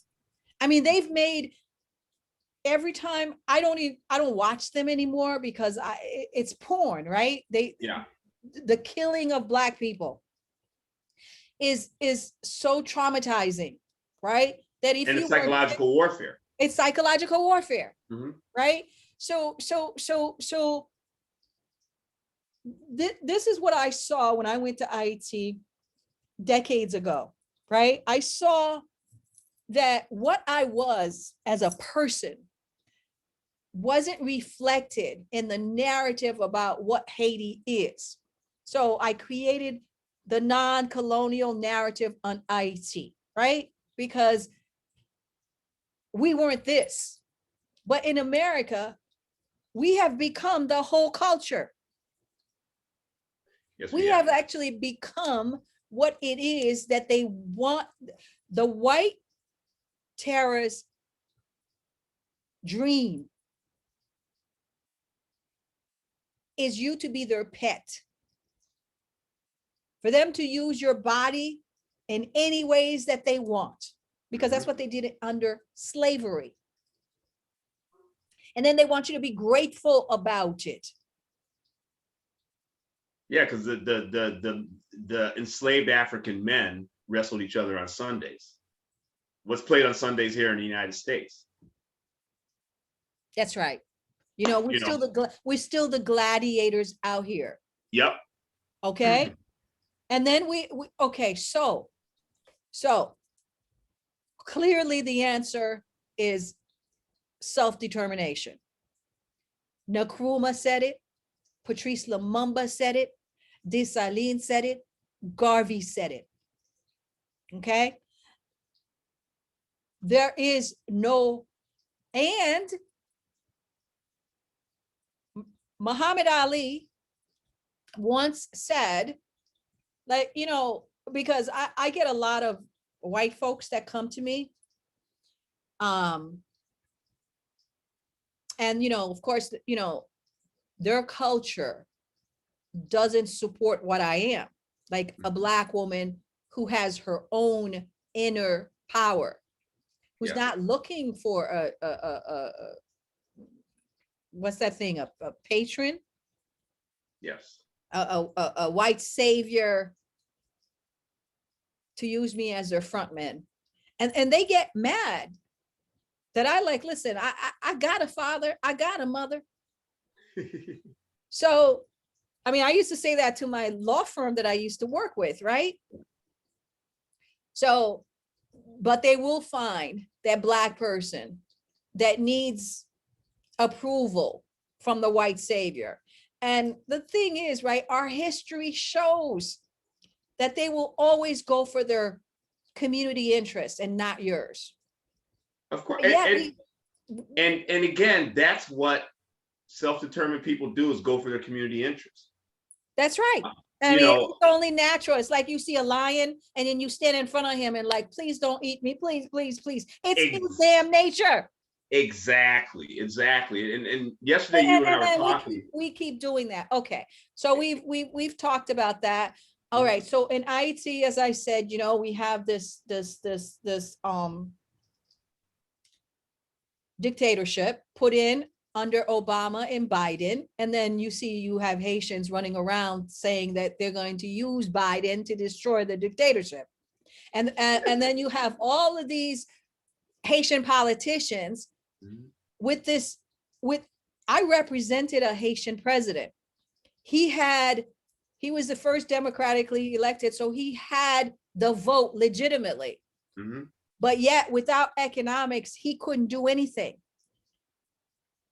And that's without economics, they just destroyed whatever little capital he had in terms of political power. They destroyed it with their media, military, death squads, and so on. And I learned that very quickly. I learned that within a week of being in Haiti. I'm like, you have no economic power. And that's why our transformation needs to be bottom up. Okay, so we have to stop this going into politics and listen to Dr. Claude Anderson and listen to Jean-Jacques Dessalines. He said, you know, every Black person needs to have a vocation, something they can make a living out of. Okay, so those are the answers. We can't even skip them. Okay, so in Haiti right now, and this is the same parallel we have in the United States, right? Because I live in the belly of the beast here, right? I have nothing in common with the Congressional Black Caucus. Those Negroes maintain white supremacy. And like Muhammad Ali says, they may not think it because, you know, they're struggling every day with the little things that they're trying to do for their constituency. But within the macro of that, because like when you go to Haiti, when I spend time in Haiti, I think something has been done. And then I come back and all those details meant nothing because at the end of the day, the structure still maintain itself. So they might be in the detail doing something for one person here, one person there, and that's fine. But at the end of the day, we've got to take down this system that puts profit over people. And in Haiti, you have the white saviors. You know, I want the Ku Klux Klan. Every major revolutionary I know tells me, whether it was Garvey, Malcolm, they said, you know what? Give me the non-hypocritical white person, right? Okay, so I rather Trump a non-hypocritical. He tells you he's about white supremacy. If you have money and you're Black, then he'll roll with you. If you could bring him something, he'll roll with you. But for some reason, Black people think that's everywhere. Yeah, it is, because it's transactional. Trump brought the transactional part of politics up to the forefront. And that's what embarrassed America and Europe. And that's why they worked so hard to get rid of it, because that's supposed to be kept behind closed doors. You know, you're supposed to be able to smile in people's faces and then let them know it's transactional behind closed doors, right? Well, Trump brought that out up front. And I think, right. And you know, and this is not a support of Trump necessarily, but the fact is it focuses you as a person when you know what that because everything is transactional. Okay, everything is transactional. These white saviors telling you they're giving you, right? In Haiti and in the world, they do it with what we call the non-governmental organizations. Oh yeah, exactly. Which is a charitable industrial complex where they make their money and they pimp poverty. And take over your education system. And take over, exactly. They take because USAID funds the education system in Jamaica. That's right. There you go. Not the sole funder, but they provide a large amount of funding. And so in a Jamaican textbook, and I'm not saying USAID directly funded this textbook, but they took a look at all the ethnic groups in Jamaica. And in this textbook, the white ethnic group were shown as business owners and called, various names, English Jamaican, Irish Jamaican, Scottish Jamaican. The Asians were called Chinese Jamaicans. We had Indian Jamaicans. But when it came to the Black people, all those other groups were business owners, were pictured as business owners and captains of industry, right? Going now. Jamaican, Scottish Jamaican. The Asians were called Chinese Jamaican. I'm hearing my voice back. But when it came to the Black people, all those other groups were business owners, were pictured as business owners and captains of industry. Captains of industry, yeah. I'm hearing the feedback of the sorry. The Asians were called Chinese Jamaican. I'm hearing my voice back. When it came. Okay, good. And so the Black people were shown as service workers. That's right. And there was no African attached to the because one of the problems in Jamaica is not as much with this generation, but it's still there. You can't call somebody African in Jamaica. No kidding. My grandparents' generation, if you called them African, that was almost a fight. Right? Not all of my grandparents were that way, but that generation was that way. So that whole designation of being called African is very much offensive to some Jamaicans. So now you have a textbook that reinforces that. And this is where they're going in Haiti. Okay, you have a country that's 90%, 99% Black. They're going to that space. Mm-hmm. Okay, and that's because white saviors are running Haiti, and the Middle Eastern oligarchs, the former descendants of the Arab slave trade, are the economic middleman. So very soon, they're about to do this referendum, and these Haitians keep telling me it's not going to happen. They told me dictatorship would never happen, and yet they have no economic way of changing anything, but they somehow think that just talking to Washington is going to make a difference when they have no leverage. And that is the whole point. And this is embarrassing. And this is why I like the millennials, right? They understand that without leverage, you can't move forward in a transaction. And this may be a discussion for another time, but the Western form of governance is top down. The African form of governance is bottom up. Every family in Africa belonged to a house, and that house had a say-so in who became king, who became queen mother, and that house had a male and female representative in the ruling council, right? So again, it's a more foundation up model. So we need to return to that model. And part of returning that model is creating small groups that have an economic interest or develop economic power and produce things, right? We are not going to get anywhere voting a guy into office. We're not going to get anywhere changing a country's constitution without having the economic power behind that. So that's something I have to emphasize again and again and again. That the reason our most sincere leadership is always toppled is because we don't have the economic power to protect that leadership. That's right. That's right. So I just don't want to hear it anymore with these Haitians coming to me about they want to be elected as president. Like, where is your economic power? Yep, that's ego. Okay, that's all it is. It's if you want to see a true man and a true woman, they're talking about developing businesses, whether individually or cooperatively, to help uplift their community. And that's right. And not like a foundation funded by white saviors. That's not a business. No.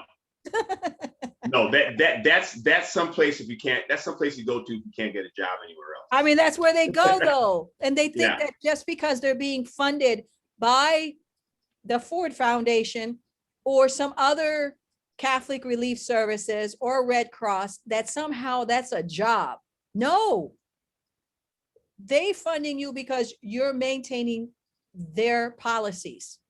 And the minute you don't maintain their policies, they're not funding you anymore. And it also goes to what we allow our children to specialize in when they leave home, because these foundations grab people who, you know, and I might offend some people in the audience, who get these generalistic degrees, right? We need to have skills. If the skill is farming, if the skill is engineering, if the skill is welding, if the skill is masonry, if the skill is pottery, we need to have tangible skills that produce. If you're not doing that, you're wasting your time. And if you're not doing that, the powers that be are going to use you as a parasite to suck the blood from your community. We have to have skills. That's right.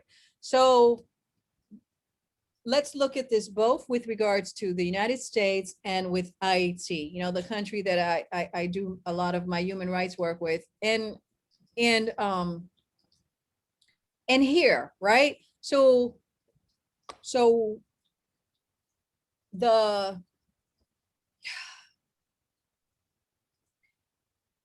in order to stop, we have Black males destroying essentially the community within, with you know, like I said, there's a lot of raping going on, there's a lot of kidnapping going on. And then they will tell you that they don't have resources, and that's why they're doing it. And I'm saying, like you just said, within Jamaica, now we are, you know, 10 times as big as Jamaica. There's 13 million Haitians, right? Yep. We have the most people, most Black people in the Caribbean. Of course, yeah. So 13 million Haitians, and then we have another 3 or more million overseas.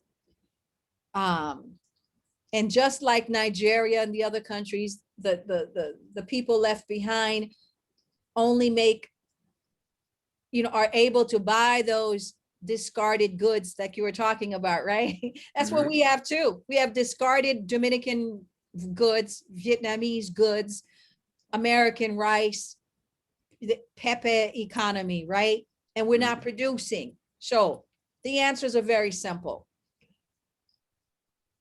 As hungry as you are, plant something.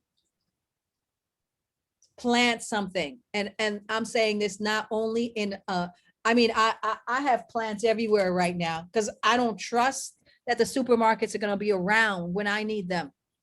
That's why I have plants everywhere. In America, I'm talking. So imagine. So in Haiti, right? Just like Kwame was saying that you have 3 million Jamaicans, and they're all living in these particular areas. What did you say there was 1.5 million? 1.5 million in the Kingston area. In the Kingston area, okay? When the middle of the country has nobody there, okay, and they need to move, then this is the same thing with Haiti. We have about 3 million people in Port-au-Prince. It's time to go to your laku and plant something. If you're hungry, plant something. You have mango seeds, avocado seeds, plant it. Stop waiting for a government to feed you, because they are not. As a matter of fact, the European started his destruction with famine in his own country and creating famine to control the serfs. So famine is created in Haiti by policy. By policy. They want you to starve, because when you're starving, they can then pump your body in with vaccines. You have no nutrition, you have no immunity, but they are pumping your body with these things. And they're saying, you know, let your body metabolize, you know, the malaria or whatever it is that they're giving you as a World Health Organization eugenics. This has been going on for a long time. We know the results. We know that we have the highest what cervical cancer rate because of all of the guinea pig things going on. The answer, people, is grounding yourself in that sun, grounding yourself in your plants, grounding yourself in creating for yourself. And I'm now talking to the Black males in Haiti, inside these ghettos. Listen, it's not too late. We still have one of the least violence rate in the Caribbean. Let's not bring it up to the level that the European wants you to bring it up. They keep telling you you're poor because we're going to finish this thing with the cosmic laws of the universe, right? The cosmic laws of the universe is, as a man and a woman think it and puts action behind it, so shall it be. You don't need a white man's education for that. That's what got you here, is 217 years of creating for yourself. You have to create for yourself. I know it's not seductive. It's not Jay-Z's millions. It's not Beyonce's, popping stuff. But start with a plant. In America, I'm saying this to my Black people too, okay? Hell with this duopoly. Listen to Dr. Claude Anderson. Listen to these millennials that are putting together economic spaces for themselves and their community. We were talking recently, when we were talking about what we're going to talk about here, right? So we've talked about the verdict, we've talked about the systemic, how systemic it is that we get nothing out of this society, but we keep running after to get something as if they're going to give it to us. Stockholm syndrome. It's just like, yeah. It's just annoying to me, and it makes me ashamed sometimes, because you did not learn after 200, 400 years that they will give everybody else reparations and compensation and justice except you. Only powerful people get reparations. I want you all to write that down. Okay, say that again, please. Only powerful people get reparations. And reparations only powerful people get justice. Yep. Okay, they will not be accountable unless you make them accountable. Hell with this, like, begging people, haïtien. Okay, and I hope, I'm not even going to do this in Creole. Okay, hell with it. All right, all these men who are hurting the economic backbone of Haiti, you need to stop. It's not going to help you. How many years? Tell me, how many years has the violence been going on in Jamaica? The gun violence probably from 1975 through now. You want to know how many decades that is? You want to look 46 back? Years. 46 years. 46 years. 46 years. Minimum 800 murders a year. Average 1,000 to 1,200 to 1,300 a year. Multiply that times 50 years. Wow. Okay. So Black males are killing other Black males, but they're leaving the economic exploiters alone. Yeah, they're killing other Black males, but then the sickness gets so deep, they're killing Black children now. Right? The sickness gets very deep. And so is this where you want to go, Haïtien? Really? This is where Dessalines and Gungiton and Gontoya, this is why they did a revolution? For you to become what the white man wants you to be? He wants you to be the poorest of the poor and the most violent of the violent. He wants you to reflect and project his savagery. I'm saying no. And now I've talked to these Black males in Haiti. Okay. Guerrilla warfare is how we got out of what we needed to get out, and production and connecting to your own spirituality. For me, we have an opportunity in Haiti and we have an opportunity globally right now. I see it. I didn't see it before. For a long time, Kwame, I would be calling people and I was like, why did the ancestors put me here? Where is the light? Where is the, how do I get out of this? Less than 1% of the people are about revolution. But now I see it, and it's because there's an energy shift. You talked about it, you know, we're going to conclude on that. You said it was a tipping point. Could you talk a bit about that? Yeah, tipping point means if you have a certain percentage of people, and doesn't have to be the majority, once they adopt a point of view and focus on a certain path to get to that point of view, it can change a whole society. Some people say the tipping point's 10%. Some people say the tipping point's 5%. You don't need a majority to go forward. All you need is a dedicated minority to push our people forward. Okay, and what does that mean? We just talked about that the path towards integration in America is a dead end. Yes. So question. It's a dead end. All right. Voting is a dead end when you have no economy. Right? Schooling is a dead end. Say again? Schooling is a dead end if you're not. Let's talk about that a little bit. Because we do well when we teach, when we combine our culture with the 3 R's, right? Our students do well and do great things. The schools that we have aren't about teaching us about our culture. The schools that we have aren't teaching us how to think.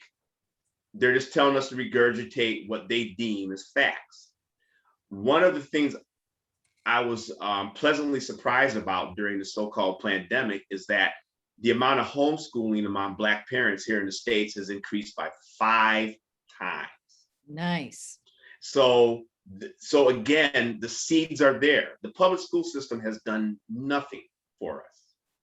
And they hurt our children. Yes, they do. They hurt. You're sending your kids somewhere where they're going to be hurt. Mentally and spiritually. They come out damaged. So let's wipe this up. Let's kind of wrap this up a little bit with that. Okay. So I'm tired of Haitians telling me it's in unifying with our enemies and people who don't think like us, and the Stockholm Syndrome Negroes and the PhD Negroes who are all about academic genocide and funding from their own exploiters. I don't want to hear it anymore. Okay. From where you stand, from whatever's in your hand, it's enough. And I'm going back to DMX. I'm going to back to DMX to finish this thing up. Okay. Before I even do that, I'm going to show you why Kwame and I, when we talk, like we resonate, right? Kwame, I didn't say, we didn't talk about this, but why am I going back to DMX after all of this to end this thing on this cosmic level? Because DMX, he transitioned and he's transforming to another form. And so talk to me. Because what we're in the cosmos, we're the era that we're in, you either ascend or die. DMX felt he had to ascend. And ascend, you can still be here and ascend, but if you're not ascending while you're here, you are dead. So is DMX more powerful than he was before? You know, based on the homegoing yesterday, yes, he is. right? That's right. That's right. Is Prince more powerful than he was before? Well, let's hope so. I know they're trying to destroy his legacy. Give me a second. Give me a second. Mhm. This was his homegoing, everybody. This is that monster. Can you see that? Ah, jeez. Wow. He's got a red casket right there. Wow. Woo, I hope they don't hit a bump.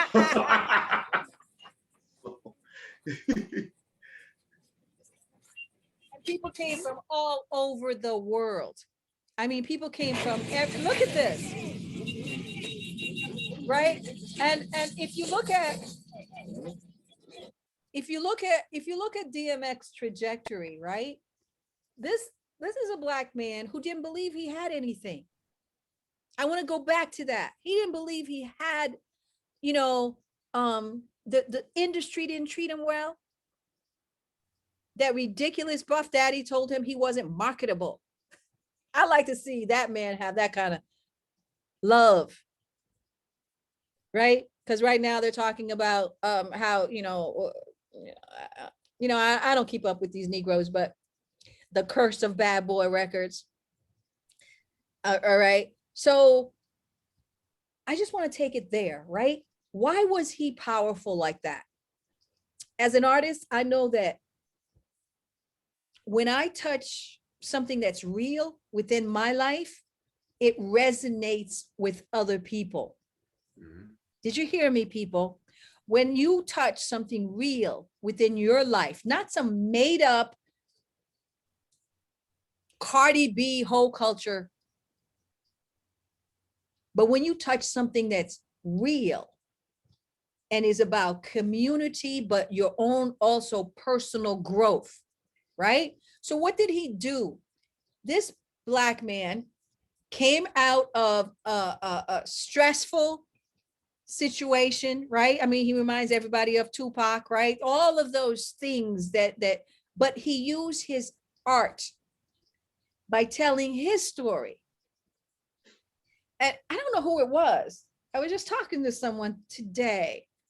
Oh, it's my brother. Hey, David. Hey, he told me, he's like, I went to a DMX concert. He spent 20 minutes talking about his dog. Hey, he could care less about marketability. He talked about what was important to him. And just doing that, something simple as that, people felt him, right? Because, he tells you the story of being homeless and making friends with stray dogs. It meant something to him. It may not have meant anything to the people that were there that might have a different life, right? But the people who have his life, it resonated with them, right? That he found that loyalty there and didn't find it in the world. He found that love there and didn't find it in the world. And he wrote about it. And it resonated with people. That's just one example of being your authentic self. I mean, he was a tortured man, yes, right? Because he tells you the story of somebody you mentioned right now that Black males are hurting children in Jamaica. Mm-hmm. Same thing in America. Yep. Okay. Same thing in America, right? Someone gave this young boy some drug laced with crack and got him hooked when he was a kid. And he could never be able to just lose that. Yeah. Okay. And he had lots of love around him and so on, right? But he couldn't do that. He lived in that pain. Okay. But he's an example of one of these alpha men that survived the system. I want you all to think about all the other alpha men who never got this funeral, who never got this love from the world, who are in prison dying alone because white terror never saw their humanity. But no matter what DMX did, and I'm sure it was trying for his family and his loved ones, they saw his humanity. He expressed his humanity. He was productive. So wherever you are, Haïtien, I know how hard it is inside Cité Soleil and Bel Air and Solino and Grand Ravine and Village des Dieux. Don't lose your humanity at all. Don't lose it. You have a legacy to reach. The whole world is waiting. I mean, it's gotten to the point where the Bahamas and Jamaica, people have made it normal. What they're shooting you about right now, it's normal in other places. Don't make it normal in Haiti. If you can hear my voice, don't make it normal, okay?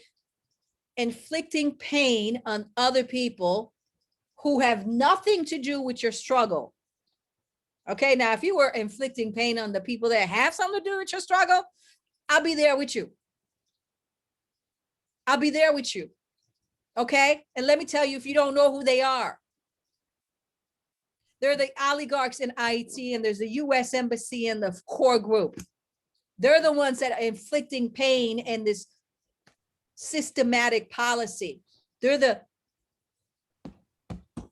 white saviors in front of you telling you they've come to save you. They didn't come to save you. They're giving you Jesus and taking everything you got. This is not new, so I don't know. So at the beginning of this year, I wrote a piece about Cyrus B. I'm going to say this name. What's that? Betelgeuse? Yes. Beetlejuice. Beetlejuice. Yep. And Sirius B. Yes. And Sirius B. Mm-hmm.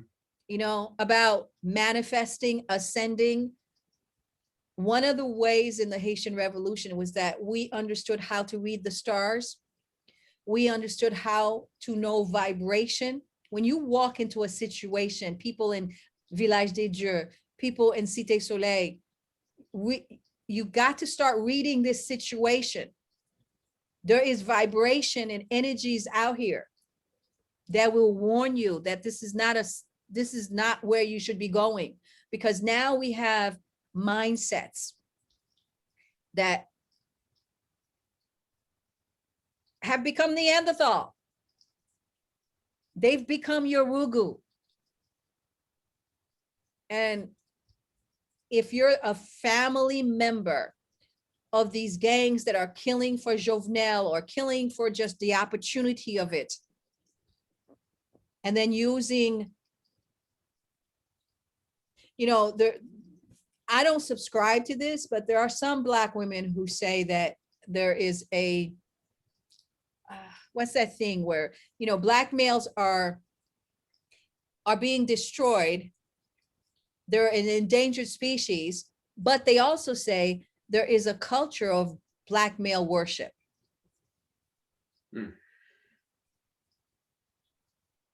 I don't think it's a culture of Black male worship, but I do think that patriarchy allows Black male to believe that their only worth is their sexuality.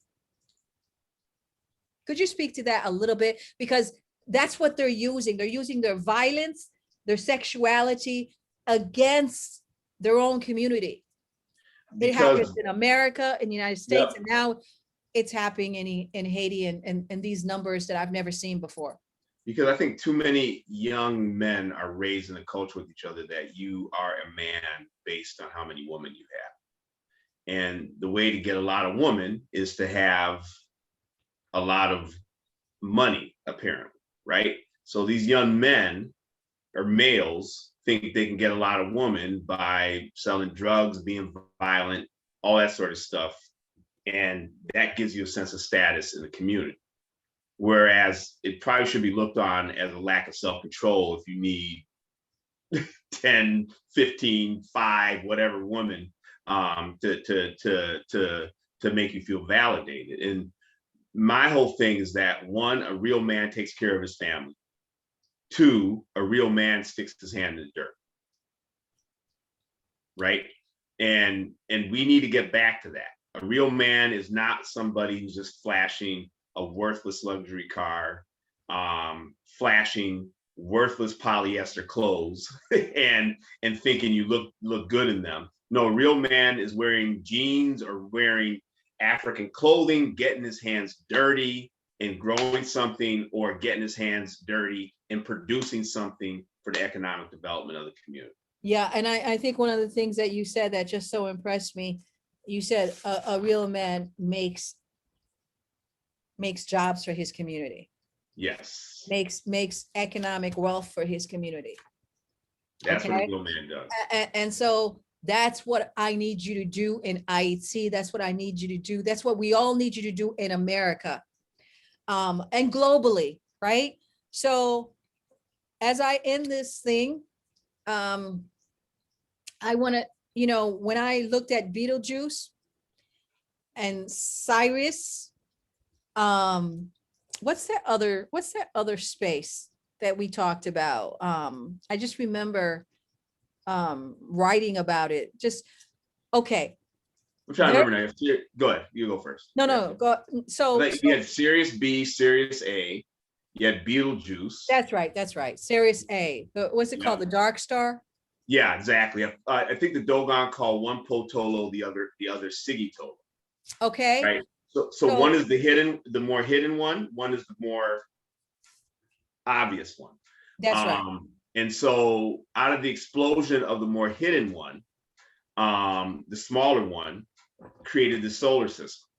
We are, and they say, I think Potolo is the smallest one. I forget. I reverse it. They say that's the oldest material in the universe.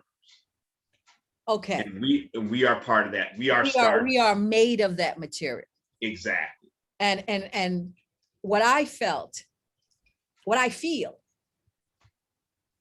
is that it is what we don't see. It is, and I'm making that allegory with the dark star.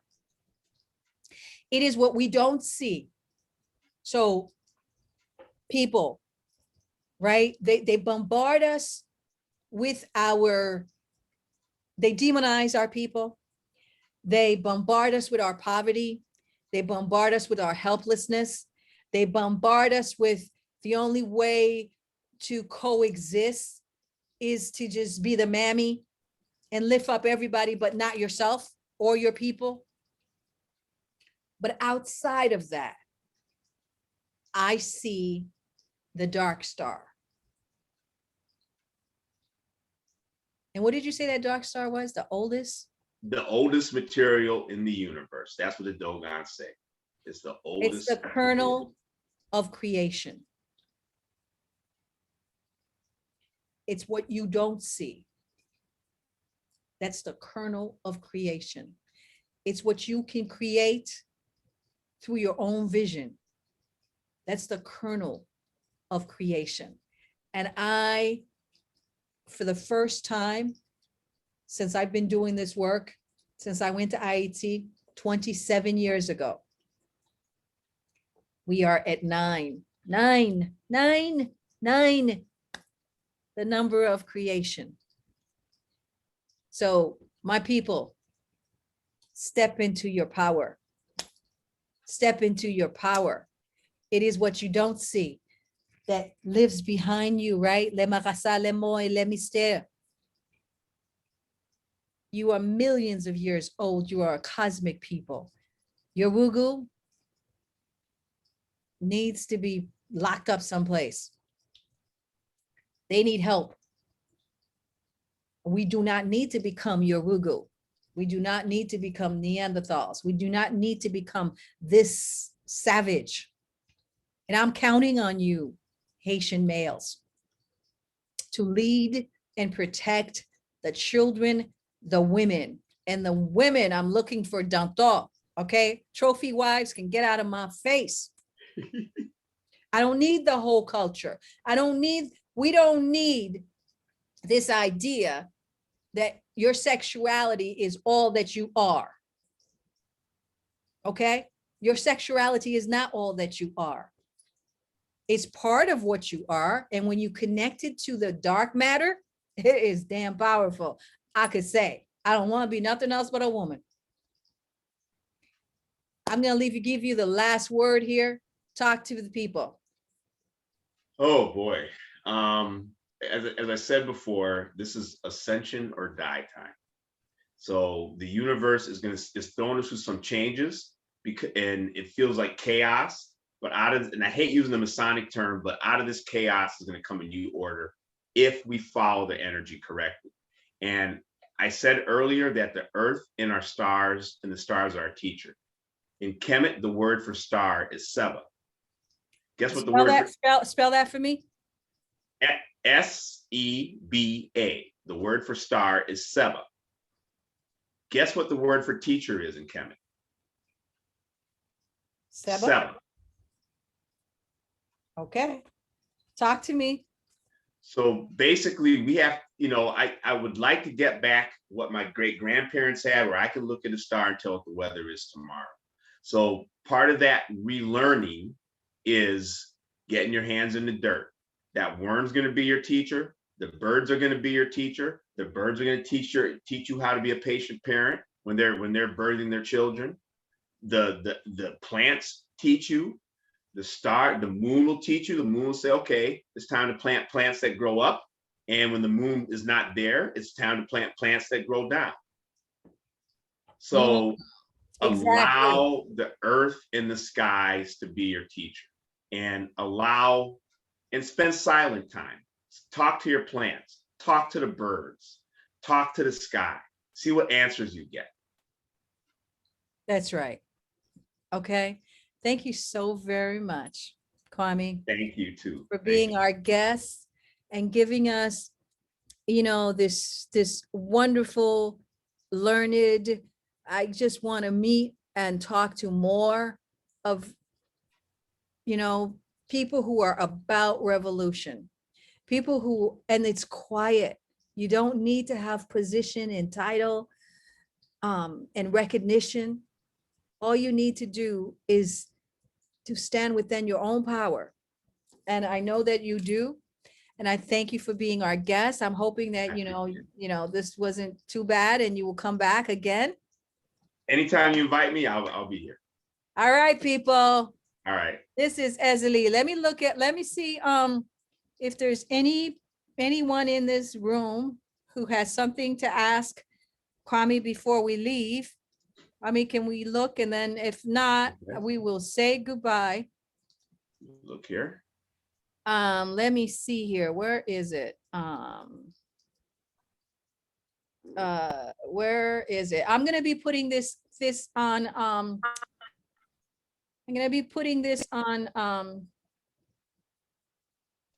YouTube for you guys, okay? And I hope you took away what we want you to take away, that there are cosmic rays falling on the earth, and it's going to affect our health, including all kinds of things like our blood pressure, our cognition, everything. But at the same time, there is an opportunity. Once you understand the vibration around you, you can use those vibrations in this avatar, in this body, to create a new world, one that's in the dark star. That means that's in your mind. That's about our Black liberation. The time has come, people. The time has come. Thank you so much. Haitians, I don't want to hear this any more of this violence. We don't want to get to any level. We want to get rid of the white saviors in Haiti. In America, you need to be talking to what people are now calling the new Black media that's out here. There's a few people that I really admire that are doing some good work. You need to go find your news, and your space is there. You need to find brothers like Kwame who are within this storm, but who are moving forward, right? I see the millennials. I see them moving forward towards economic development. And they need to stop doing economic development within the white man system. They need to create their own. ownership is the most important thing. Because I remember long time ago, when I was a young associate at a law firm, and I remember the Japanese were buying up all these American edifices. Like they were buying up like not Carnegie Hall. What's that place that they have Rockefeller Center. Say again? Rockefeller Center. Center. Yes. Yep. And all these banks, you know? And I said to the partner I was working with, I was like, aren't you why are you selling all of these edifices? They said, because we can just destroy the market and they'll sell it back to us for $1. They did that. And they did do that. They did do that, yeah. So that's just my thing to the millennials. Don't trust their markets. Create. Thank you so very much, everybody. Let's put some music and get out of here. All right. Have a good night. All right, Bye. people. I'm still gonna try to put this music on right now. Thank you, everybody. Thank you, Kwame. Thank you, Billy. Take care.